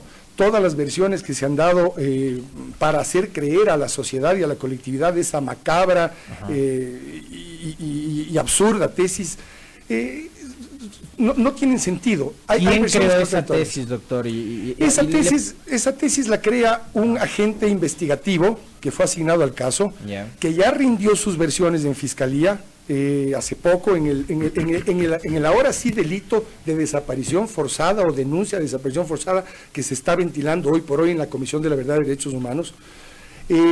Es un agente de apellido Padilla que fue asignado al caso. Esta persona dijo por unas fuentes humanas cercanas a él haberles llegado la noticia de que David Romo estaba en la clínica clandestina. Pero ojo, a él se le asigna, a este agente se le asigna la investigación del proceso pocas horas después o días después de que la madre del joven presenta la denuncia por desaparición de David. ¿Pero qué tenía que hacer David en una clínica de adicción para...? No tenía absolutamente nada que hacer. Para que una persona ingrese a una clínica de adicción tiene que tener el consentimiento de algún familiar o el consentimiento propio. Aquí no hay absolutamente nada de eso. Porque creo que también ahí se sumó la teoría de que David, y esto seguramente su madre, que es la persona más cercana, debe de saberlo, ¿no? De que David tenía una adicción a las drogas y que el problema y la desaparición, digamos, tiene como está origen... asociada a eso, claro. Exactamente, este tema. Justamente eso salió de la mente febril de agentes investigadores, del director nacional de la DINASED, el general Arauz, que brilla por la ausencia en estos momentos, hasta el día de hoy. Pero él sigue teniendo un cargo, entiendo que sigue siendo oficial en servicio activo y tiene un cargo de dirección, me parece. Además de fiscales de la Comisión de la Verdad y Derechos Humanos, Andrés Cuazapaz y Paola Gallardo. Esta teoría nace de ahí. Y lo relevante de todo esto es que siempre ha existido ese querer poner estereotipos en la víctima para así deslindar la responsabilidad de quienes investigan de su inoperancia, de su falta de conocimiento y preparación en estos casos. El caso de David no es el único donde han colocado estereotipos. Casos anteriores conocidos públicos ha sido el caso de los hermanos Restrepo. Últimamente el caso de Karina del Pozo también, colocaron todos los estereotipos. El caso de... O sea, usted está diciendo, permítame que lo interprete así, doña Alexandra, y quizás el doctor también nos pueda... ¿Hay alguien que se encarga de crear escenarios para este tipo de delitos? Exactamente, no termino todavía de Dios mío. La idea.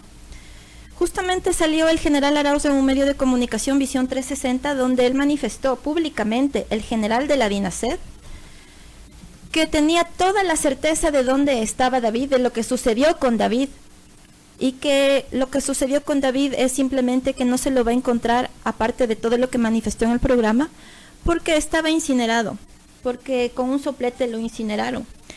Para verificar y para ratificar esta teoría, porque no hay absolutamente nada en el expediente que nos diga que a mi hijo le pasó eso.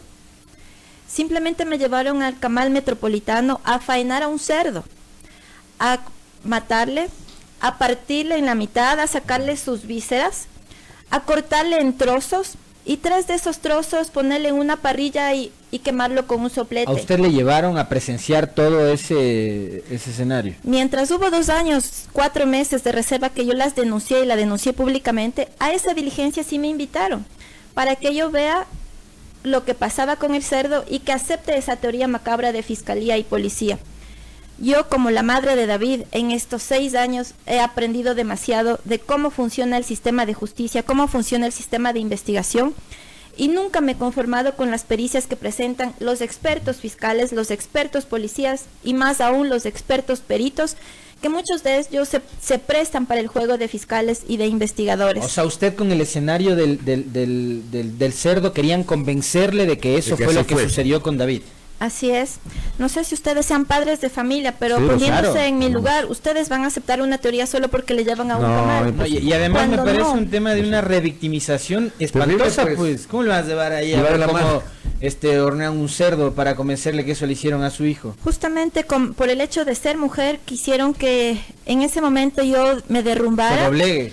Y que cayera con su teoría y que aceptara todo lo que ellos me decían, pero yo, pese a que esa diligencia me dolió muchísimo, yo con todas esas pruebas y con la pericia que hizo el experto antropólogo social, porque ni siquiera es antropólogo físico, y el experto en incendios que nada tiene que ver con cuerpos humanos, me fui donde varios peritos, no solamente nacionales, sino también internacionales, uno de ellos Roberto Mesa Niella, que muchos lo conocen. ¿Cómo no?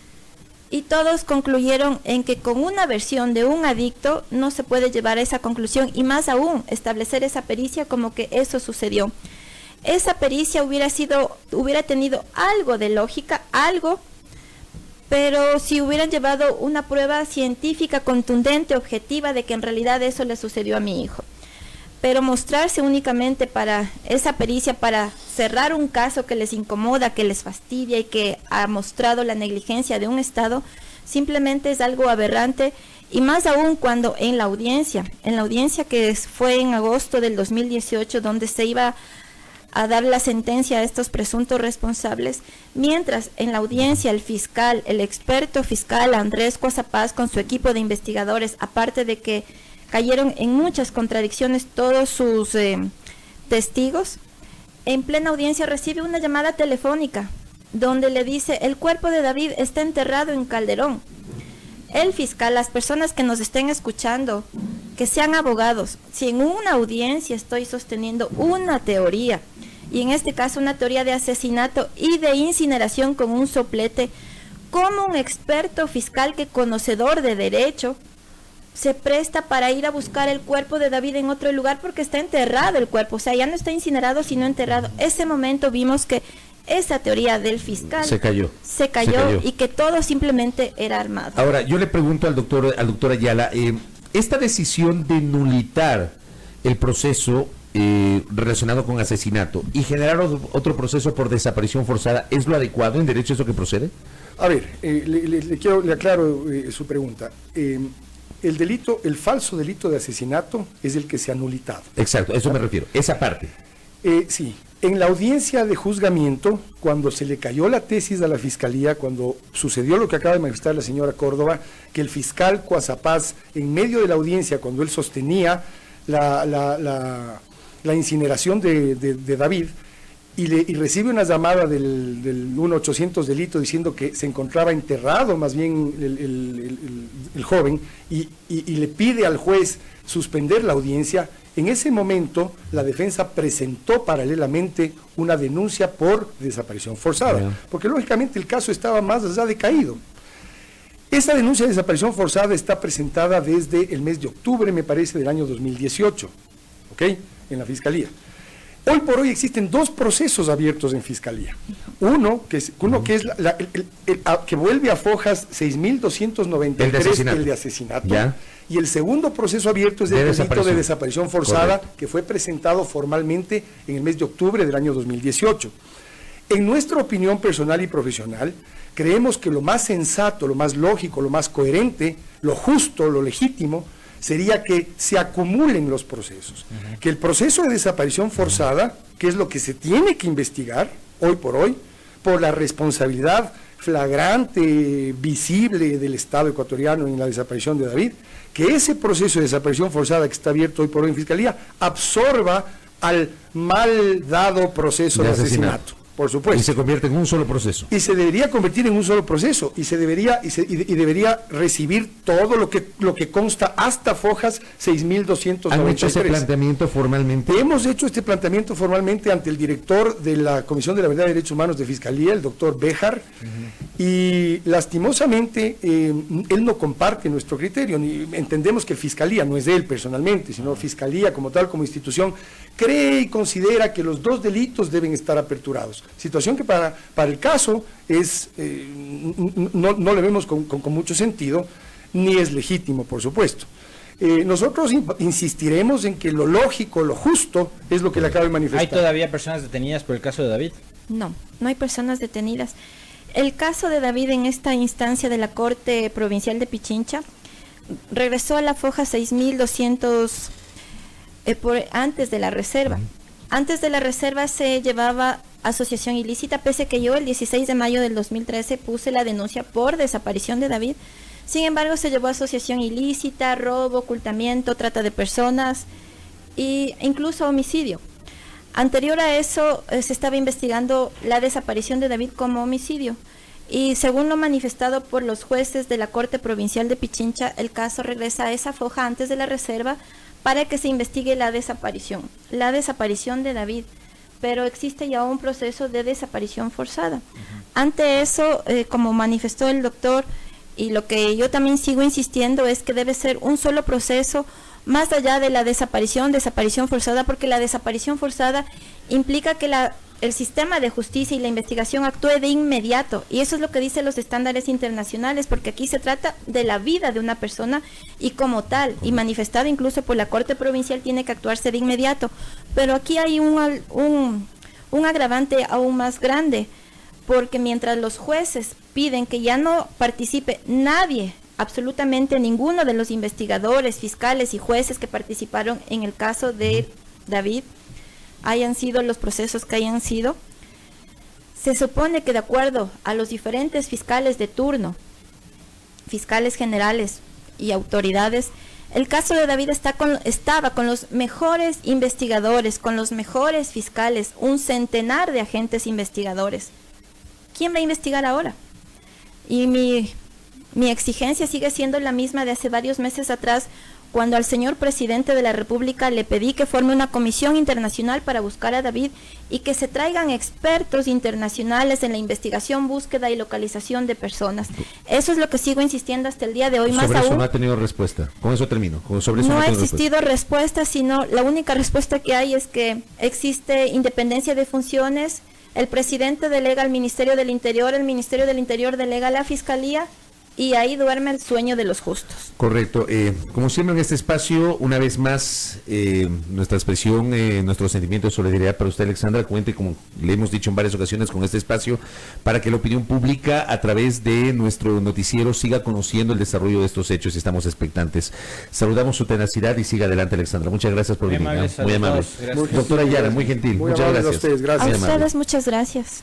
Gracias. La presencia aquí en nuestros micrófonos de Alexandra Córdoba, madre del joven David Romo, desaparecido desde hace más de 6 años, y su abogado, el doctor Byron Ayala, comentándonos detalles de la evolución de este proceso. 7 de la mañana con 13 minutos, pausa en la primera hora.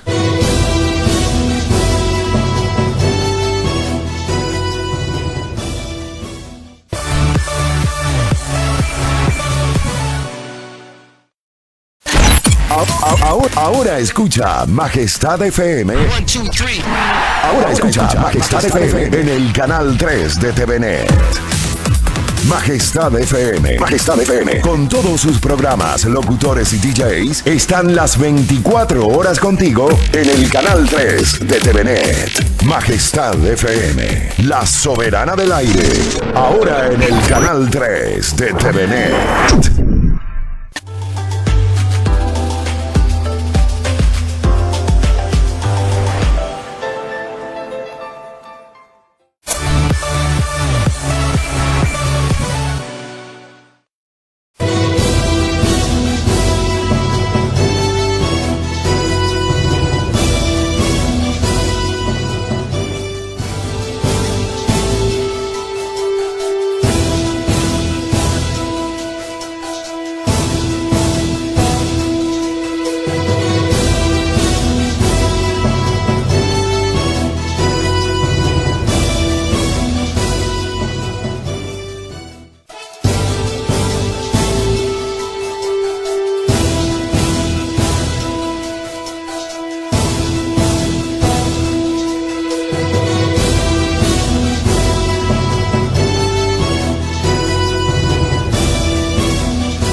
Con 15, varios temas para comentar con el doctor Augusto Tandazo, jurista, experto, conocedor en materia petrolera y también analista político, que ya visita nuestra mesa de trabajo.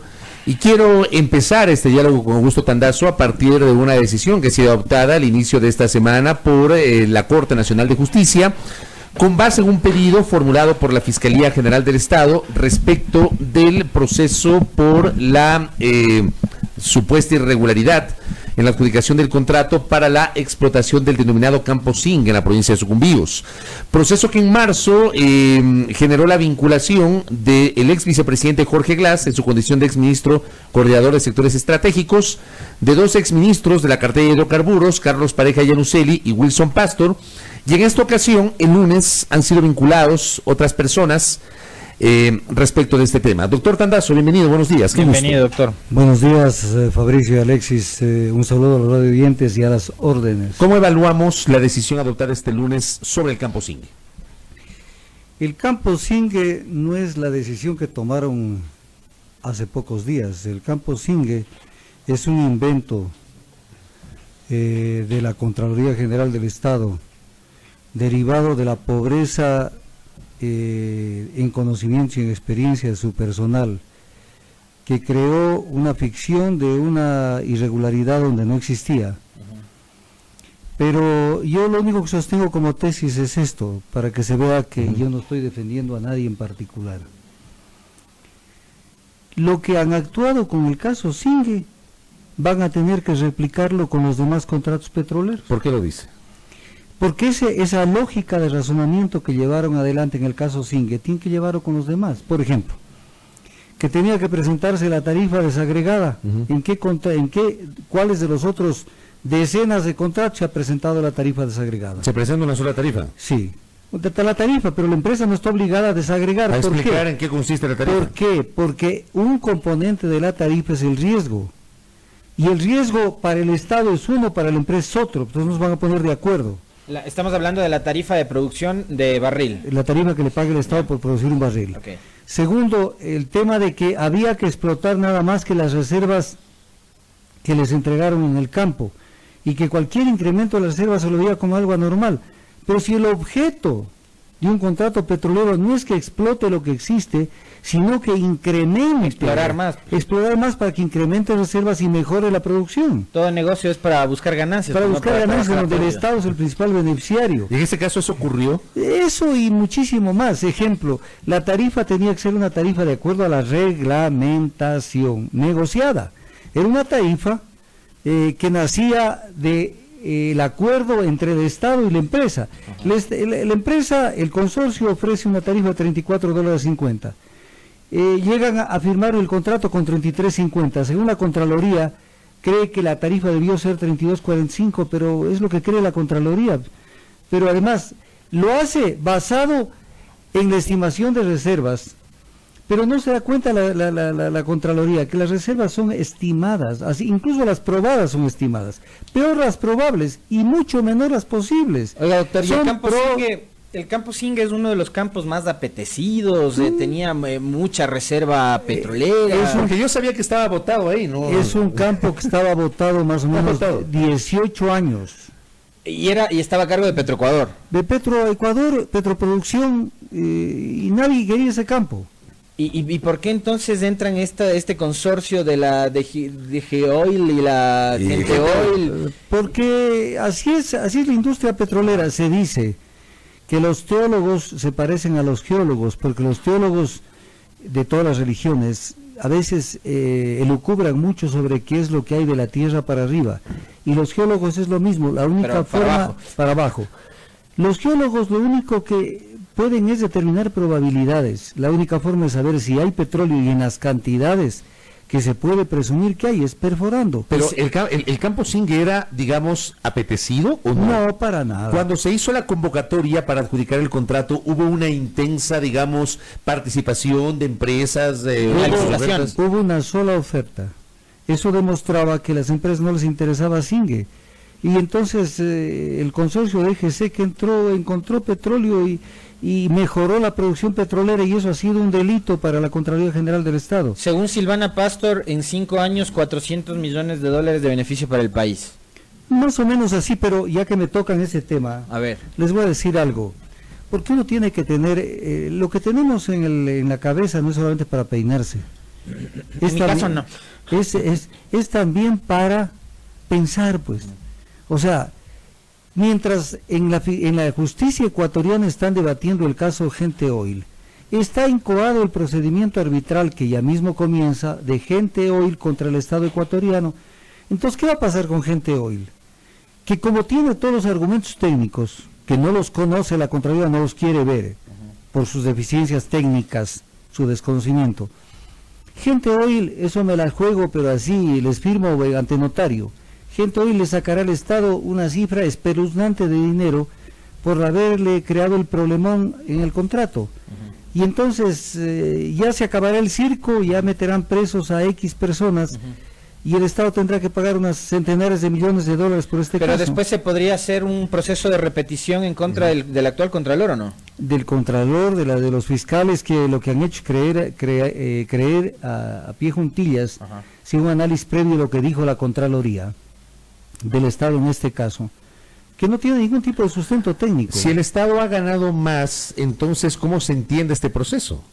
Porque fue un proceso que se inició cuando recién entró el presidente Moreno, y lo que necesitaban es llenar de circo, de este tipo de escándalos a la opinión pública. Entonces, de esto se alimenta el pueblo se alimenta de estas cosas, y entonces esto sirve para tapar las ineficiencias, los desmadres que tiene un gobierno. La tarifa no debió haber sido más alta, doctor Tandazo. No, para nada. ¿Qué es lo que se ha reclamado? Es el argumento de Contraloría recogido por la Fiscalía, y algunos críticos de la adjudicación del Campo Singue también sostienen que la tarifa debía ser más alta. Verá, yo he leído a algunos críticos de la adjudicación del Campo Singue y no son técnicos. ¿Quiénes son y qué intereses tienen? No, eso yo no puedo llegar a decir qué interés tienen, pero dicen barbaridades. O sea, ya, por ejemplo, cosas como estas. Es que ya se sabía que habían más reservas. No seas infeliz. No se sabía. No se sabía, pues, porque las reservas cada año las certifica la Dirección Nacional de Hidrocarburos en su momento, y ahora los órganos que sustituyeron a la dirección. Entonces no se sabía, pues. Demuestren con un documento, prueba, y digan, aquí está la prueba de que las reservas eran más y que les hicieron aparecer que eran menos. Yo le quiero preguntar sobre el tema de la tarifa. Al ser un solo oferente, una sola empresa que participó, ¿estaba obligada a negociar con el Estado, o el Estado estaba obligado a aceptar la tarifa que le haya ofrecido el oferente en este caso? Estaba obligada, había la posibilidad de negociar, y la empresa se sujetó a la negociación. Sí hubo negociación, entonces. Claro, pues. No es que el Estado aceptó la tarifa que le impuso el consorcio. No, 34.50 propuso el consorcio y llegaron a 33.50. Aquí le voy a decir algo importante, pero espérese. Y llegaron a una tarifa consensuada, y dice el reglamento, de no ponerse de acuerdo, se declarará desierto el concurso. Así de sencillo. La empresa aceptó 33.50 y eso es un acuerdo entre las partes. Y el Estado no puso reparo ni nada por el estilo. El Estado no puso reparo en nada en este tema. Entonces, el tema de la tarifa es un tema absolutamente resuelto. Oiga, doctor, pero aquí hay dos cosas, ¿no? Una, el procedimiento que sigue, primero el informe de Contraloría, el procedimiento que sigue posteriormente Fiscalía, y las últimas decisiones, que son vincular a 5 exfuncionarios más, y la investigación periodística. Es decir, que la investigación periodística no tiene sustento.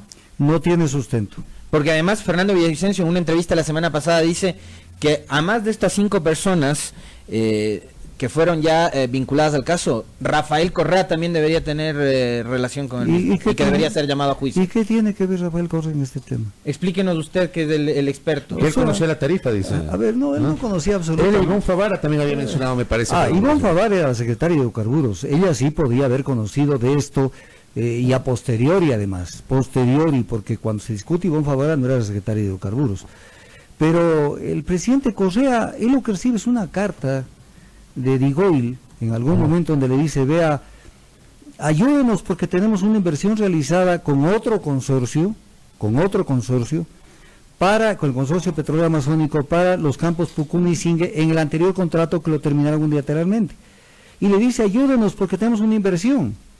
Y entonces, esa carta, llega la carta, y cuando ya la carta llega a la presidencia, ya habían terminado unilateralmente el contrato. Entonces, ¿en qué favoreció Correa a ese contrato, que además es un contrato anterior que no ha sido analizado por la Contraloría, en este caso que está en la Fiscalía? Pero además aquí hay un tema que es importante. Miren esto, a pesar de que viene por otro tema. Sí, ya le vamos a preguntar el otro tema. Ya, pero verá. Había que preguntarle esto. Verá, es tan clarito como esto. Verá cómo cae una persona que no conoce de una materia. Entonces dice, ¿por qué le firmaron el nuevo contrato de Singue con una tarifa de $33.50, cuando en el anterior contrato una de las empresas que formaba parte del anterior consorcio, que era Digoil, ofrecieron una tarifa de $29 y algo más? Entonces hay una diferencia de $4 por el monto de la producción, perjuicio al Estado. No, porque en el anterior contrato había un plan de desarrollo propuesto que se componía de X perforaciones, de X facilidades petroleras, y en el siguiente, pues, la siguiente propuesta para el siguiente contrato tenía otros componentes, para que la ciudadanía me entienda. En el primer contrato se ofrecía hacer un edificio de 5 pisos. En el segundo contrato se ofrecía hacer un edificio de 10 pisos. ¿La tarifa va a ser la misma? No. Entonces eso es lo que hay que analizar. No confundir a la gente con cosas que no tienen sentido. ¿Este caso también, como algunos otros, está politizado? Vea, se ha politizado tanto como esto. Lo pésimo que son los intermediarios en la compra-venta de petróleo. No, es que eso es ya el parto de los montes que aparecieron. Petroecuador en este gobierno arma concursos abiertos para ver quién compra a mejor precio el petróleo ecuatoriano en los spots, y ganan los intermediarios. Entonces cae la teoría, entonces los intermediarios son parte del mercado y ofrecen buenos precios. Entonces se llena la cabeza a la gente con una cantidad de conceptos que no tienen sentido. Y entonces yo lo único que digo es, apliquen lo mismo. Por ejemplo, si le dicen a la empresa, en este caso a Gente Hoy, le dice, usted no podía producir más que esto que estaba previsto en el contrato. Eso lo dice textualmente la Contraloría. Entonces, apliquen lo mismo al contrato de Repsol, al contrato de Agip, al contrato de Andes, a todos los contratos. Apliquen lo mismo. Porque si aplican lo mismo, o sea, se acabó la industria petrolera privada en el Ecuador. Doctor, y para cerrar este tema, lo de Silvana Pastor, ¿se justifica la vinculación? Digamos, el argumento es que ella, siendo hija del ministro, ha sido apoderada de Gente Hoy. A ver, aquí hay un tema que es clarísimo. Silvana Pastor fue una empleada del consorcio DGC. No tuvo propiedad respecto de las participaciones del consorcio DGC. Es una empleada. Entonces, tienen que decirnos la norma que se violó. O sea, ¿qué norma? Porque ¿qué se puede presumir respecto de eso? O sea, que ella fue beneficiada. Claro, que ella tuvo alguna incidencia para que su papá le adjudique ministro le adjudique la empresa. En derecho hay que probar. Entonces, porque ella fue empleada del consorcio DGC, no quiere decir que fue la beneficiaria entre comillas, de algún tema respecto de ese contrato. Yo ya no he pensado hablar del caso Singue. Yo sabe que estoy esperando que salga la sentencia definitiva, y allí sí me van a escuchar. Porque voy a salir con un análisis contundente para decir, saber, aquí me aplican lo mismo a los demás contratos petroleros. Ahí le vamos a invitar a Augusto Porque Tandazo. no es que aquí van a venir a decir, esto lo aplico a estos chukis, a estos pendejos de Gente Hoy y de Digoil, y esto no lo aplico al resto. Oiga, doctor, y el mismo ministro actual va a tener que aprobar eso. Correcto. Dejemos ese tema en honor al tiempo, y obviamente cuando salga la sentencia definitiva lo invitaremos de nuevo para hablar del campo Singue. Ayer finalizó sus funciones el Consejo de Participación Ciudadana y Control Social de Transición. Mañana se posesionará el nuevo consejo, a las 8 de la mañana, el nuevo consejo definitivo. ¿Cómo evaluó usted el trabajo del consejo transitorio? Una cabra en una cristalería. ¿Qué significa eso? Que destruyó la institucionalidad del país, que hizo tabla rasa con la Constitución, que hizo lo que le vino en gana. Y voy a decir, porque yo no soy de las personas que adjetiviza, sino que prueba. Cuando se hizo la consulta popular que la armó el presidente Moreno para crear este consejo transitorio, por si acaso en el diccionario de la Real Academia de la Lengua, lo transitorio es algo pasajero, perenne, fugaz. No es como pensaban que era como la Asamblea Constituyente, les habían dado poderes extraordinarios que los mantienen hasta ahora.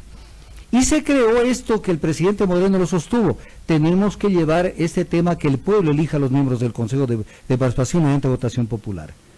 ¿Qué dice lo que aprobó el pueblo? Mandato popular. Esto aprobó el pueblo. Dice que el Consejo en transición evaluará el desempeño de las autoridades en el plazo máximo de 6 meses desde su instalación. Se instaló el 28 de febrero, finalizó la evaluación de acuerdo al mandato el 28 de agosto. Siguió evaluando hasta cuando le dio la gana. Y es más, hasta el último de sus días lo ratificaron al Contralor Celi cuando ya llevaban 400 y pico de días. Lo ratificaron y además dejaron que cumpla el periodo para el cual fue elegido Polit, ¿no? Sí, pero aquí viene un tema grave. Porque primero vamos en orden, ya que me toca el tema Celi. En declaraciones de Trujillo del 23 de abril de 2019, Diario El Universo, yo siempre cito la entrevista que dio a Diario El Universo. Dice, habla de por qué debían haberlo designado a Celi. Dice que no lo designaron porque qué culpa tenemos, dice, si había el proyecto de crear un tribunal de cuentas. Y le echa la pelotita al Ejecutivo. Al Ejecutivo, dice. Dice, nosotros podíamos haberlo nombrado.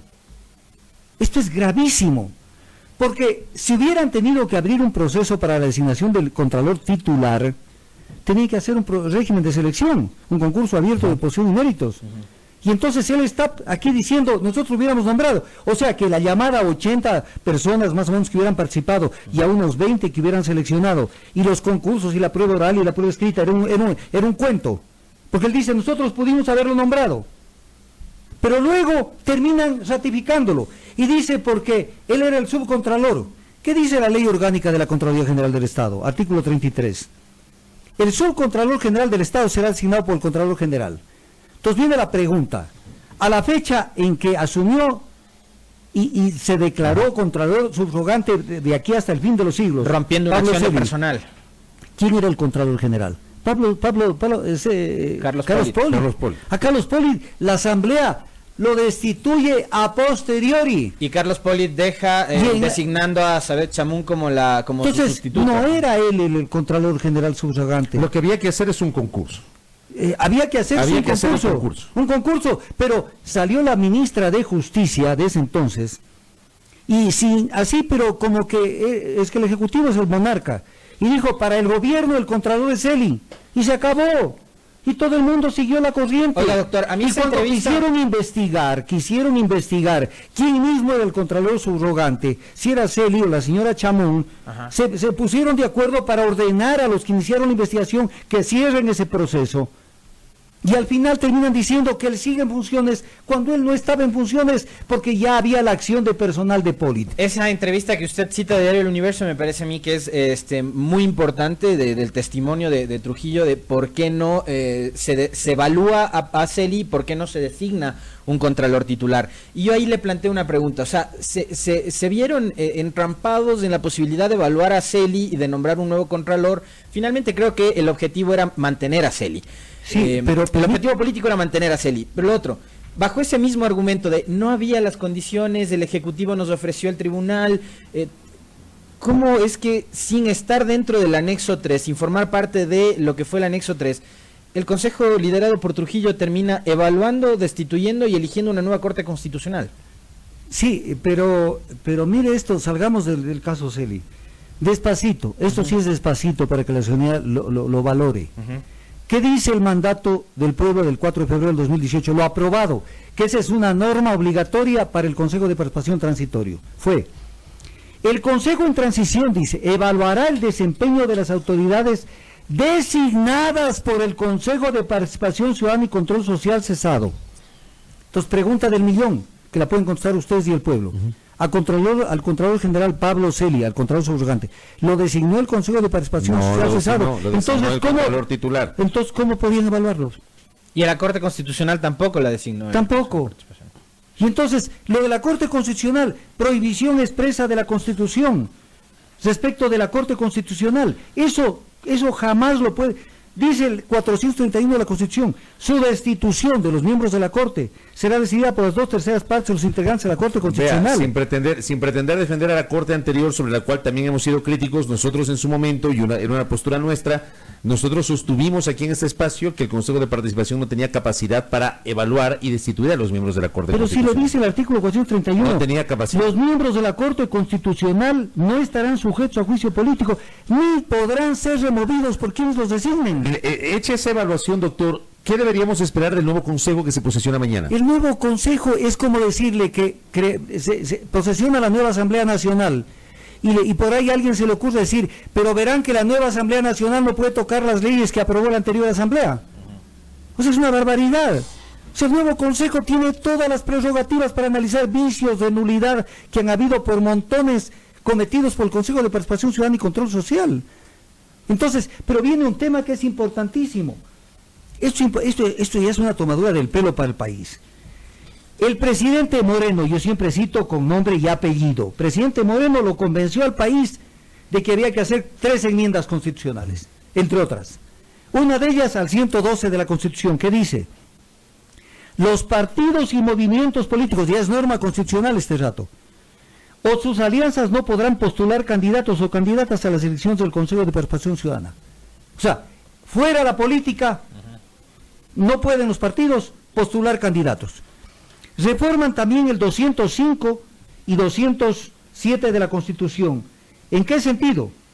Dice, en el caso de que cese algún miembro del Consejo, dice, en ningún caso la función legislativa podrá designar su reemplazo. O sea, cuidado con que la Asamblea Nacional, la función legislativa, designe un reemplazo del Consejo de Participación. Y en el 207 le incluyen en la Constitución, los consejeros no podrán ser afiliados, adherentes o dirigentes de partidos o movimientos políticos. ¿Qué es lo que está diciendo Moreno y que le aprobó el pueblo 7 veces sí en la consulta del 4 de febrero? La política no entra dentro del Consejo de Participación Ciudadana. ¿Y qué es lo que quiere hoy ese comité de la calle, que acaban de autodenominarse? Que vuelvan las funciones del Consejo de Participación a la Asamblea Nacional. No, pero entonces, ¿en dónde quedó la consulta popular del 4 de febrero? No sean cínicos. O sea, no pueden cambiar un criterio a 180 grados. Ellos no pueden cambiar de esa manera. Y han cometido, mira la designación del fiscal subrogante. El fiscal subrogante tiene que nacer de la evaluación del Consejo de la Judicatura. ¿Qué hizo el Consejo Transitorio? Dijo, como no me enviaban la lista, vimos, eso declaró Zavala, dijo, vimos un fiscal que reúna los méritos y lo nombramos. Pero es que el Código Orgánico de la Función Judicial no le dice eso al Consejo. El Consejo de la Judicatura Transitorio fue una vergüenza. Así, fue una vergüenza, pero mire lo que hizo también el Consejo Transitorio. Es que el Consejo Transitorio... Oiga, me queda un minuto, se me termina el tiempo. No, pero es que tiene que darle más tiempo. Dele un minuto, le voy a invitar de nuevo. Funciones del Consejo de la Judicatura: dirigir los procesos de selección de jueces, así como su evaluación, ascensos y sanción. Dirigir la evaluación. ¿Qué hizo el Consejo de Participación? Al Consejo de la Judicatura, presidido por Marcelo Merlo, le prohibió que ponga en vigencia este artículo de la Constitución para que evalúe a los jueces de la Corte Constitucional. ¿Qué facultad sería el Consejo para suspender los efectos de la Constitución? Oiga, pero viene un tema final que no quiero que se me vaya. ¿Cuál es el tema que nos va a plantear? El tema final es esto. En un minuto. No por necesito más. Igual le voy a comprometer para que venga de nuevo. Juan José Morillo, vocal del Consejo de la Judicatura. Estuvo ayer aquí. Ya. Hablamos igualito. Y no sé si le preguntaron.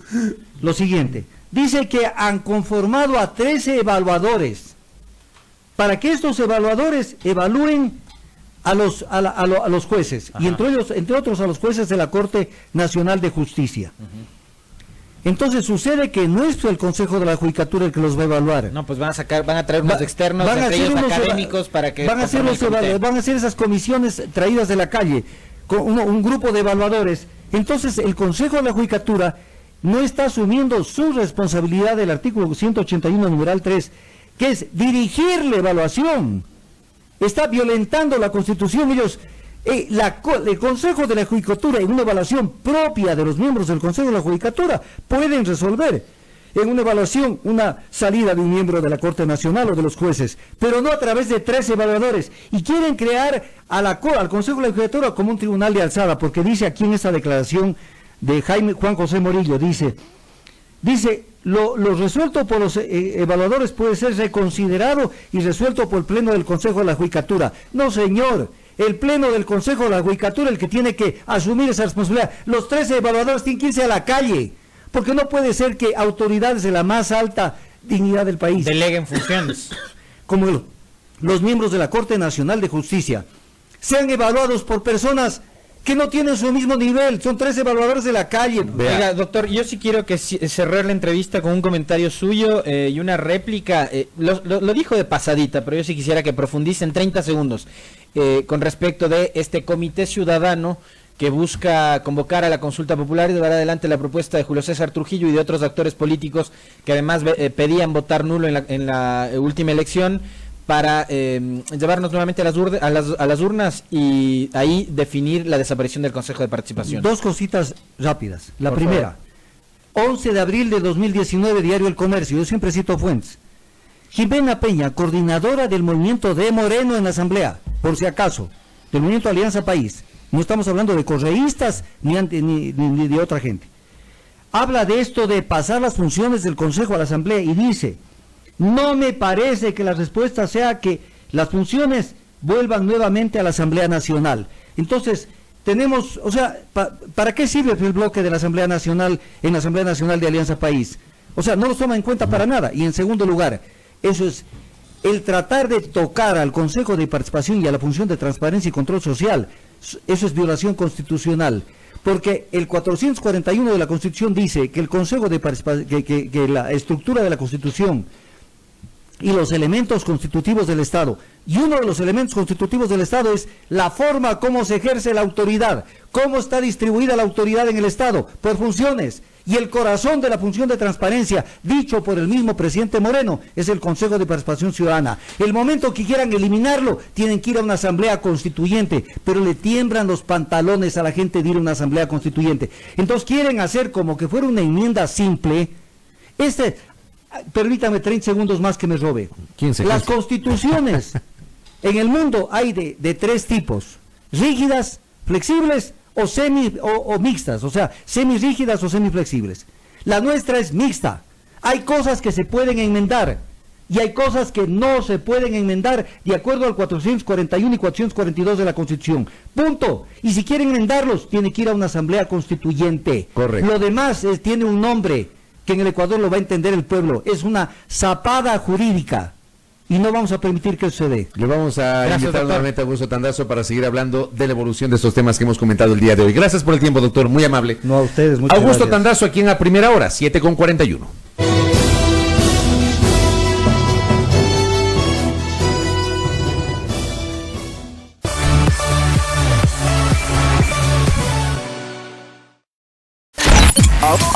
Ahora escucha Majestad FM.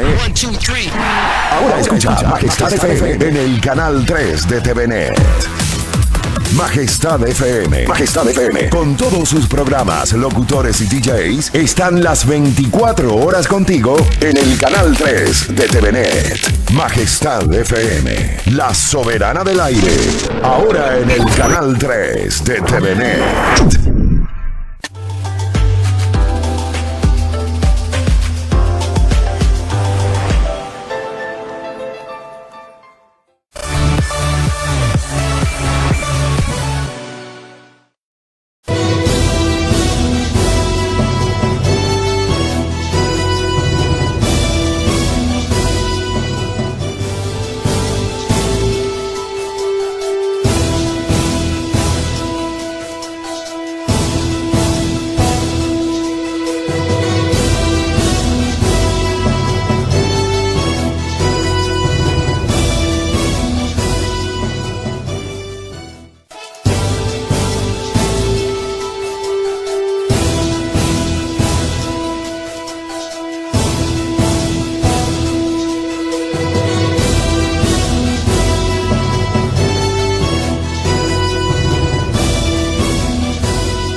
De la mañana con 46 minutos. Está ya junto a nosotros, le damos la bienvenida, el buenos días, el vicepresidente del Consejo Nacional Electoral, el ingeniero Enrique Pita. ¿Cómo está, vicepresidente? Buenos días. Gracias por aceptar esta entrevista. Quisiera, no sé si el contertulio lo plantea de otra manera, pero sí preguntándole cómo están las cosas al interior del Consejo Nacional Electoral. Ustedes, parte de una minoría que además es muy crítica de las ejecutorias de esta mayoría que ha tomado el control del Consejo Nacional Electoral, que ha llevado además adelante un proceso del 24 de marzo que ha sido muy cuestionado, muy criticado y que todavía tiene algunas jurisdicciones de nuestro país pendiente de la entrega de credenciales y de la posesión de las autoridades elegidas recientemente. Bienvenido, buenos días. Buenos días. Gracias, buenos días, gracias por la invitación. Bien, en realidad la buena noticia es que estamos a punto de terminar este proceso largo, tortuoso.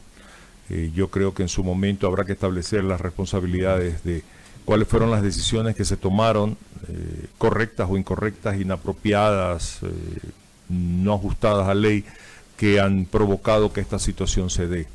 Yo tengo la expectativa, no digo confianza, pero sí expectativa de que en algún momento dado nos sentemos los 5 consejeros a establecer una suerte de autocrítica, porque un cuerpo colegiado tan importante para la democracia del país, para el quehacer del país, porque define los procesos electorales sobre la base de los cuales la ciudadanía elige sus candidatos que van a ser los que rigen, pues obviamente la función pública, etcétera, no puede estar subordinada a conflictos internos que se producen precisamente porque unos creemos que las decisiones no se toman ajustadas a ley o subordinadas a intereses o simpatías políticas, y otros que no responden, simplemente toman sus decisiones y siguen caminando. Eso no está bien. Pero está claro que hoy hay un conflicto interno en el Consejo Nacional Electoral. Yo creo que es muy claro y evidente, es clarísimo, definitivamente, porque de alguna manera se manifiesta no solamente en los pronunciamientos públicos que lo hacemos quienes estamos en la minoría. No hubo como, perdón, voy a utilizar un término muy popular, no hubo como lavar la ropa sucia interna, no hubo forma. Se intentó, definitivamente. Yo creo que esta expresión hace que me lleva a hacer un comentario. En no pocas ocasiones yo veo a través, obviamente, de redes sociales, la crítica en relación a que no nos hemos podido sentar.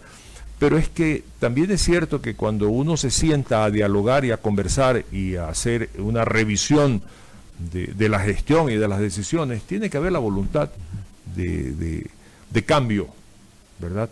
Pero si nosotros vemos que los asuntos se sostienen, ¿en qué temas? Volviendo al tema específico de la función electoral, de concentración de responsabilidades en una minoría, de marginación de responsabilidades a quien pudieran aportar con su experiencia, de la posibilidad de contar con personal de confianza para asumir tales responsabilidades, uno tiene que cuestionar el hecho de que definitivamente estas cosas no están funcionando bien. Yo quiero ser enfático aquí. Sí. Perdóneme, Sí, yo sí quiero hacer esta declaración porque vengo diciéndola últimamente. Cuando yo asumí la función electoral, cuando fui propuesto primero y cuando ya la asumí, lo hice en la confianza en que podía aportar con mi experiencia, con mis años de servicio a la función electoral, del conocer procesos desde adentro, no superficiales, no mirándolos desde un vidrio externo. Por lo tanto, pensé que podría aportar con esa experiencia. Pero si no se me lo ha permitido, porque no se me permitió asumir responsabilidades, obviamente tengo que cuestionar el hecho del derecho que me asiste como vicepresidente y como consejero. El tema es que no le dieron responsabilidades o, con todo respeto, le voy a hacer una pregunta directa, o no le dieron cargos, ingeniero, o no le dieron cuotas burocráticas. Con todo respeto le hago esta pregunta. Buena pregunta. Es una excelente pregunta. Yo no he estado peleando por personas, yo estoy peleando por procesos. Estoy peleando por procesos bien llevados. Pero si usted no ha vivido procesos y no sabe dónde están las situaciones que dentro de un proceso llevado en una delegación pueden producir que se den situaciones que pongan en tela de duda el proceso, porque, insisto en la expresión, no lo ha vivido, no va a poder disponer las decisiones o no va a poder introducir los cambios, llámese en los sistemas informáticos o en las decisiones de carácter administrativa para que esas situaciones no se den. Lo que usted está diciendo es que hay en el Consejo Electoral gente que no tiene la experiencia necesaria para manejar estos procesos. Totalmente de acuerdo, yo creo que esa es una buena expresión, pero sí quiero enfatizar en la última pregunta porque queda en el aire. No me dieron cargos, yo no necesito cargos. No estaba buscando cuotas. No los he tenido, no los necesito. Además que ese trabajo ya lo dejó haciendo el Consejo Transitorio. Bueno, oiga, doctor, pero no, empezando ¿por quién? Porque yo también quiero enfatizar en aquello, porque cuando a usted le dan una dirección, una coordinación, obviamente, no obstante que la presidenta es la dueña de la pluma, porque así está la norma, ella es la que designa a las personas, uno va y le dice, mira, necesito para esta función a estas personas. Y es la presidenta la que autoriza la contratación. Así es ella la que autoriza finalmente la contratación de una persona porque yo estoy recomendando porque tiene tal o cual características y va a ser idóneo y eficiente. También sobre eso me quejo, porque no siempre se han enrolado personas eficientes, sino personas porque tienen relaciones de carácter política o amistad. Eso no puede ser en una función tan delicada. Vicepresidente, yo quisiera preguntarle y pedirle su aclaración con respecto de una declaración que consta en sus propias redes sociales que de paso fueron censuradas y ya le vamos a preguntar de eso más adelante. Dice, la razón de mi ausencia en la entrega de credenciales a los consejeros electos al Consejo de Participación fue porque no quería validar con mi presencia un atraso causado por una decisión irregular e inapropiada. ¿Qué quiso decir con que hubo un atraso provocado por decisiones irregulares e inapropiadas? Todo el atraso que se ha producido en concluir este proceso electoral, que incluso hasta hoy día todavía estamos a horas de que ya quede total y absolutamente terminado, nace cuando, y la secuencia y las líneas de tiempo determinan esto. Primero, el presidente de la Junta Provincial Electoral de Los Ríos decide clausurar la audiencia pública de escrutinio sin atender reclamaciones. Irregular, ilegal. A las 48 horas, 24 horas, 48 horas, el Consejo Nacional Electoral, los 5 consejeros tomamos la decisión de remover a esta persona y de designar un nuevo presidente, o que se designe un nuevo presidente, y que se retome lo que se había dejado inconcluso. A los 6 días o 7 días, no tengo claro las fechas, una organización política presenta una impugnación en contra de esa decisión que nosotros habíamos tomado para que se valide la cancelación o suspensión de la audiencia pública de escrutinio, que dejaba en indefensión a las organizaciones políticas porque no se atendían sus reclamaciones. Ahí se produce un conflicto porque 3 consejeros votan a favor de esa impugnación y 2 votamos en contra. Es decir, votan a favor de la organización política que les estaba impugnando a ustedes como institución. Así es. Y que dice, lo que dijo ese señor de cancelarla y de no tener reclamaciones está bien. Ajá. Por lo tanto, valídese tal cosa, y se valida. Ahí, obviamente, yo cuestiono fuertemente el hecho de que se tome tal decisión. Eso, por supuesto, no perjudica a las organizaciones políticas, y éstas presentan ante el Tribunal Contencioso Electoral la impugnación de esa decisión nuestra. Y el contencioso, después de los plazos que corresponden, toma la decisión de que efectivamente era irregular, no procedía, y manda a atender esas reclamaciones que no habían sido atendidas. Todo eso toma como 50 y pico de días. Casi 2 meses. Casi 2 meses. Y manda a que se haga en Quito, ni siquiera en Guayaquil. La conflictividad en Los Ríos por todas. ¿Y esas irregularidades pudieron haber afectado el resultado de las elecciones? ¿Pudieron haber cambiado o no? No. O sea, fraude no. ¿Usted descarta que haya fraude? En temas de fraudes, obviamente hay exageraciones, hay muchas personas que se agarran de algunas inconsistencias que no son significativas, importantes. Yo mantengo el hecho de que, si bien es cierto, estas decisiones han puesto en muy mal imagen a la institución, pero en temas de fraudes yo creo que han habido, por lo menos a nivel de la provincia de Los Ríos, han habido situaciones muy puntuales, como el caso de la alcaldesa de Mocache, que la quisieron tumbar en un tema total y absolutamente irregular. Finalmente se mantuvo quien ganó. Pero claro que sí, y eso no solamente lo analizamos nosotros al interior del Consejo, sino que se envió a la Fiscalía y está en investigación. Creo que está pendiente Baboy y Palenque, me parece, en el Tribunal Contencioso. No, eso ya salió del contencioso. Esto está en temas legales, porque se ha ido a la Fiscalía. Es el caso en Guayaquil del candidato Alfaro, que se me escapó el nombre del cantón, y de la candidata esta del tema Mocache. Oiga, ingeniero, en esa misma posición a la que usted no asiste, la de los consejeros de Participación Ciudadana, la otra consejera, Estela Cero, dice y denuncia públicamente que hubo actores políticos que estaban tratando de bloquear la elección de algunos de estas dignidades. ¿A usted le consta? ¿Sabe eso? Son 2 cosas, 2 escenarios totalmente diferentes. En primer lugar, ya que usted toca el tema de esa audiencia pública en la cual yo no estuve presente, y lo he mencionado, que lo usual, y son muchas las actividades que realiza el Consejo Nacional Electoral, en lo cual no todos asistimos, por lo tanto, no hubiese sido muy evidente el hecho de que el consejero Verdesoto y yo no estábamos, si no hubiera sido porque las sillas estaban vacías y porque el membrete o los nombres se mantenían. Pero esa fue una decisión de la presidenta, de mantenerlo porque el protocolo quiso retirarlo, precisamente para evidenciar que nosotros no estábamos. Si eso la hizo feliz, me alegro por ella. Pero, ¿por qué no fui?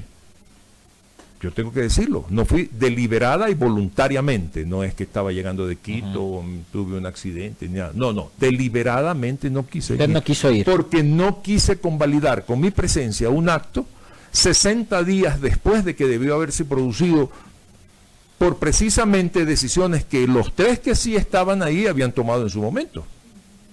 Eso es simple. O sea, se pudo haber evitado, el CNE pudo haber evitado toda esta extensión de los plazos. Si la mayoría no hubiera aprobado la impugnación a la que hice referencia en momentos anteriores, por supuesto que no. Por supuesto que los plazos hubieran sido normales dentro de lo que y al 14 o sea, si hay maneras, esto me parece importante porque claro, hace unos días el actual juez y expresidente del Tribunal Contencioso Electoral, Joaquín Viteri, señalaba o atribuía a la irresponsabilidad de sujetos políticos que encontraron subterfugios en el propio Código de Democracia para plantear recursos. Mi pregunta es, con lo que usted me está diciendo, ¿la autoridad sí puede desechar determinados recursos presentados por los sujetos políticos? Por supuesto que se sí. puede hacer. No es que todo hay que admitir. No, pero por supuesto que no puedo admitir todo, pero cuando abre los espacios, ¿verdad? Obviamente dentro de los espacios que se abren tienen la oportunidad los actores políticos, las organizaciones políticas, los candidatos de presentar los recursos que están contemplados en la ley. Y eso es lo que viene prorrogando porque 24 horas para presentar o 48 horas para presentar, 24 para conocer, 72 horas para decidir. Entonces, si usted va sumando todos estos tiempos, y si cuando está a punto de concluir viene otra organización política, candidato, le presenta otro recurso porque el plazo está abierto, obviamente se dan estas distorsiones en los tiempos finales. Correcto. Y en honor al tiempo, ¿qué pasó con su Twitter? Buena pregunta, yo no lo sé. ¿Pero qué le han dicho? No, nadie. En definitiva... Pero han preguntado qué pasó. A ver, ¿no? nosotros hemos enviado la comunicación pertinente, Twitter no responde con mucha agilidad. Este es un tema que para mí ya simplemente lo hicimos público como porque considerábamos que, y el doctor Verde Soto también se pronunció porque a él también sintió que había existido una censura previa a ciertas comunicaciones en sus redes sociales. Sí, dentro del CNE. Y dentro del CNE se había producido también una suerte de censura de ciertas comunicaciones que se generaban en algunas provincias relacionadas con la vicepresidencia, gestión de la vicepresidencia, que eran omitidas también por el Departamento de Comunicación. Todo eso como antecedentes y los pronunciamientos que sí, yo he hecho, obviamente, frontalmente, sin ocultar absolutamente nada respecto a lo que me corresponde decir en lo que mi derecho me asiste, obviamente me llevó a pensar que si una noche se desaparece el Twitter, estoy siendo censurado. Pero son decisiones pequeñas.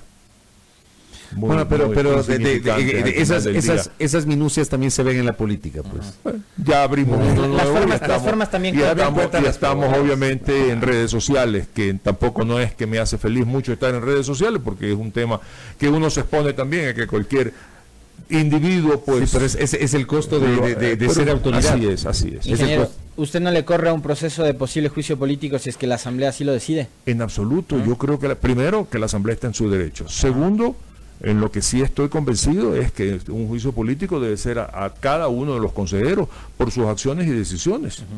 No a la institución. Pero no puede, la institución no puede ser censurada y el cuerpo colegiado tampoco puede ser censurado. A mí no me pueden censurar por una decisión tomada por 3 o por 4. Esto es como cuando la Contraloría viene y dice en su auditoría, usted votó en contra, bueno, está salvado. En el tema de este juicio político, a mí que me juzguen por mis decisiones, por mis acciones, por lo que yo he hecho y he dejado de hacer, y que a los demás también los juzguen por tal cosa. Correcto. Enrique Pinta en nuestros micrófonos. Gracias muy por amable, el tiempo, vicepresidente. Muy gentil. A sus órdenes. Gracias. Vicepresidente del Consejo Nacional Electoral, Enrique Pinta. En punto a las 8 en la primera hora. Fabricio Vela está en A Primera Hora. Al finalizar, les recuerdo, 365 noches leyendo cuentos a niños para dormir es la labor más linda del mundo y merece ser reconocida. Por eso Pacificar te trae la promoción un gran premio de $30,000 para papá y mamá. Todos tus consumos desde $50 con Pacificar débito y crédito hasta el 30 de junio del 2019 participan para ganar. Tus diferidos tienen doble oportunidad. Pacificar, historias que vivir. Banco del Pacífico, aplican restricciones. Papá va a estar feliz de volver a escuchar todos tus te amo. Solo por este sábado 15 de junio ven a ProAudio y encuentra audífonos de última tecnología para papá desde $599, incluido IVA, 3 años de garantía y seguro, válido únicamente, reitero, este sábado 15 de junio en ProAudio, Matriz y San Rafael, los mejores audífonos con los mejores precios, agenda tu cita al 2260-822, ProAudio, el mayor instituto de audición y lenguaje del país. A Primera Hora. Se nos terminó el tiempo, una pena de la selección sub-20, pero gran partido, sobre todo en el último tramo de la segunda etapa, mereció más, pero el fútbol no es de merecimiento sino de goles, no se logró Y bueno, Ecuador, que ha hecho una gran campaña en este Mundial Sub-20, disputará el sábado el podio, el tercer puesto frente a la selección de Italia, con la que ya se enfrentó en la fase de grupos y cayó 1-0. Con Tertulio nos vamos. No se les puede pedir más a los chicos, que espectaculares. lo entregaron todo, la verdad, muy buen partido ayer también contra Corea. Cosas del fútbol, ¿no? Ese palazo de Pablo Campana. Leonardo Campana, Pablo es del papá, ¿no?